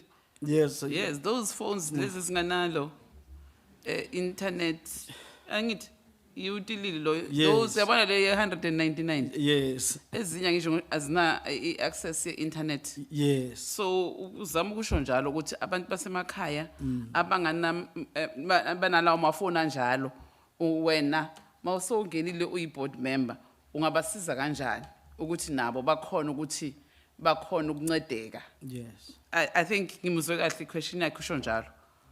Yes, Okunye futhi uthi angithi imali kukude from where they are staying kufanele kubagibele. So manje abantu abanamali ile nto bekazama ukuyichaza ukuthi wena mawusongenile ungabasiza kanjani abantu balapha. Yes, Chair. That's what, Chair, I'm saying. The question is more about access to the NYDA, because that is what is important. That young people in villages where they have a tilili, they must be able to know the work of the NYDA. They must be able to access the NYDA. Where the young people, there is no network in their villages, they must be able to access NYDA. So the first thing to do is to ensure that NYDA is in each and every municipality. And also, I think the NYDA has some mobile offices. You also ensure that those mobile offices, they are able to reach young people in their villages. And true, which I proposed as well, was that there is what is called community development workers, which work hand in hand with councillors in those municipalities. So that will be able to bridge the gap of those who do not have access and who are using utilil. So those are the propositions that one will make, and which I then summed up to saying it's access to the NYDA. Oh, okay. Thanks. So they've got mobile offices, the NYDA, or that's what you're going to propose? That's what we are going to propose, Chairperson. Okay. Yeah. No, it's fine. So Thank you, Chairperson. I think Are we- let's get Honorable Natasha, because he's still left with 5 minutes, because Mr. Jubane is still having some few minutes. Now the time is expired, Chair. But is the honourable member on the platform? Yeah, Chair, I'm back. Okay, continue. Avella, a quick one before the network kills me again. Many young people are starting their own businesses in terms of, and there is a new trend right now, they're into chicken farming and so forth. But many of them don't have, one, the land to farm on, and two, have a market to go and sell their products to, because in fact, maybe, let me pose it like that, they do have a market, but they don't know how to penetrate the market in the likes of Pick and Pay, Woolworths, and so forth. If you were to become a board member, how would you advocate that young people do get land where they can be farming on and penetrate the market to ensure that their products are being sold at Pick and Pay and all of these other big retailers. Thank you very much. Thank you, Honorable Member, for the question. And I think your question is more on the current debate, which I think we are having here in Parliament, around the amendment of Section 25 about the land question. So, if I would get a chance to serve in the board, firstly, I would support the move that the land must be transferred to the hands of the state to ensure that young people are given opportunities to harvest, to work on the land. If they want to go agriculture, if they want to go poaching, they are able to get space that they need. So working together with municipalities, of course, because land is available in municipalities, we will advocate that there must be a space that is created for young people to develop their businesses and ensure that we partner with the private sector to ensure that when young people start up their businesses, a market is opened for them to sell their products. So we will partner with private sector to ensure that young people do get access to sell their products, partner with municipalities to ensure that young people are supported to start up their businesses, to ensure that young people they are able to begin and start plowing and start their poaching and so on. So that is the proposition that one will make, to say partnerships are very important through the private sector, because if you are to go to the market is a private space. So you need to partner to ensure that young people are assisted. You need to call on to government to come into place to ensure that young people, they do get the funding and the support that is required for them to start up the business. So that will be the proposition that one would make. Thank you, Chair. Thank you very much, Avana. Chairperson, if that is all the questions, let me then take the opportunity to thank Mr. Chachupana for his commitment and for his honest and very straightforward answers. Thank you for honoring the invitation to come to these interviews.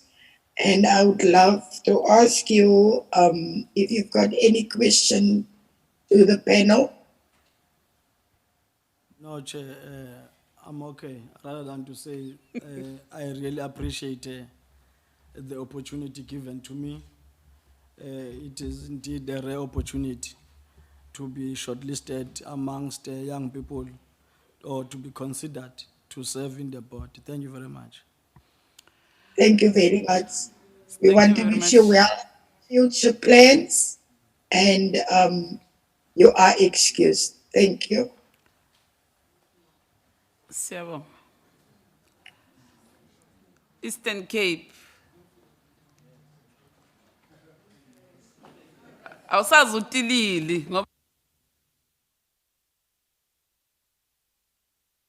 wayengazumazi utilili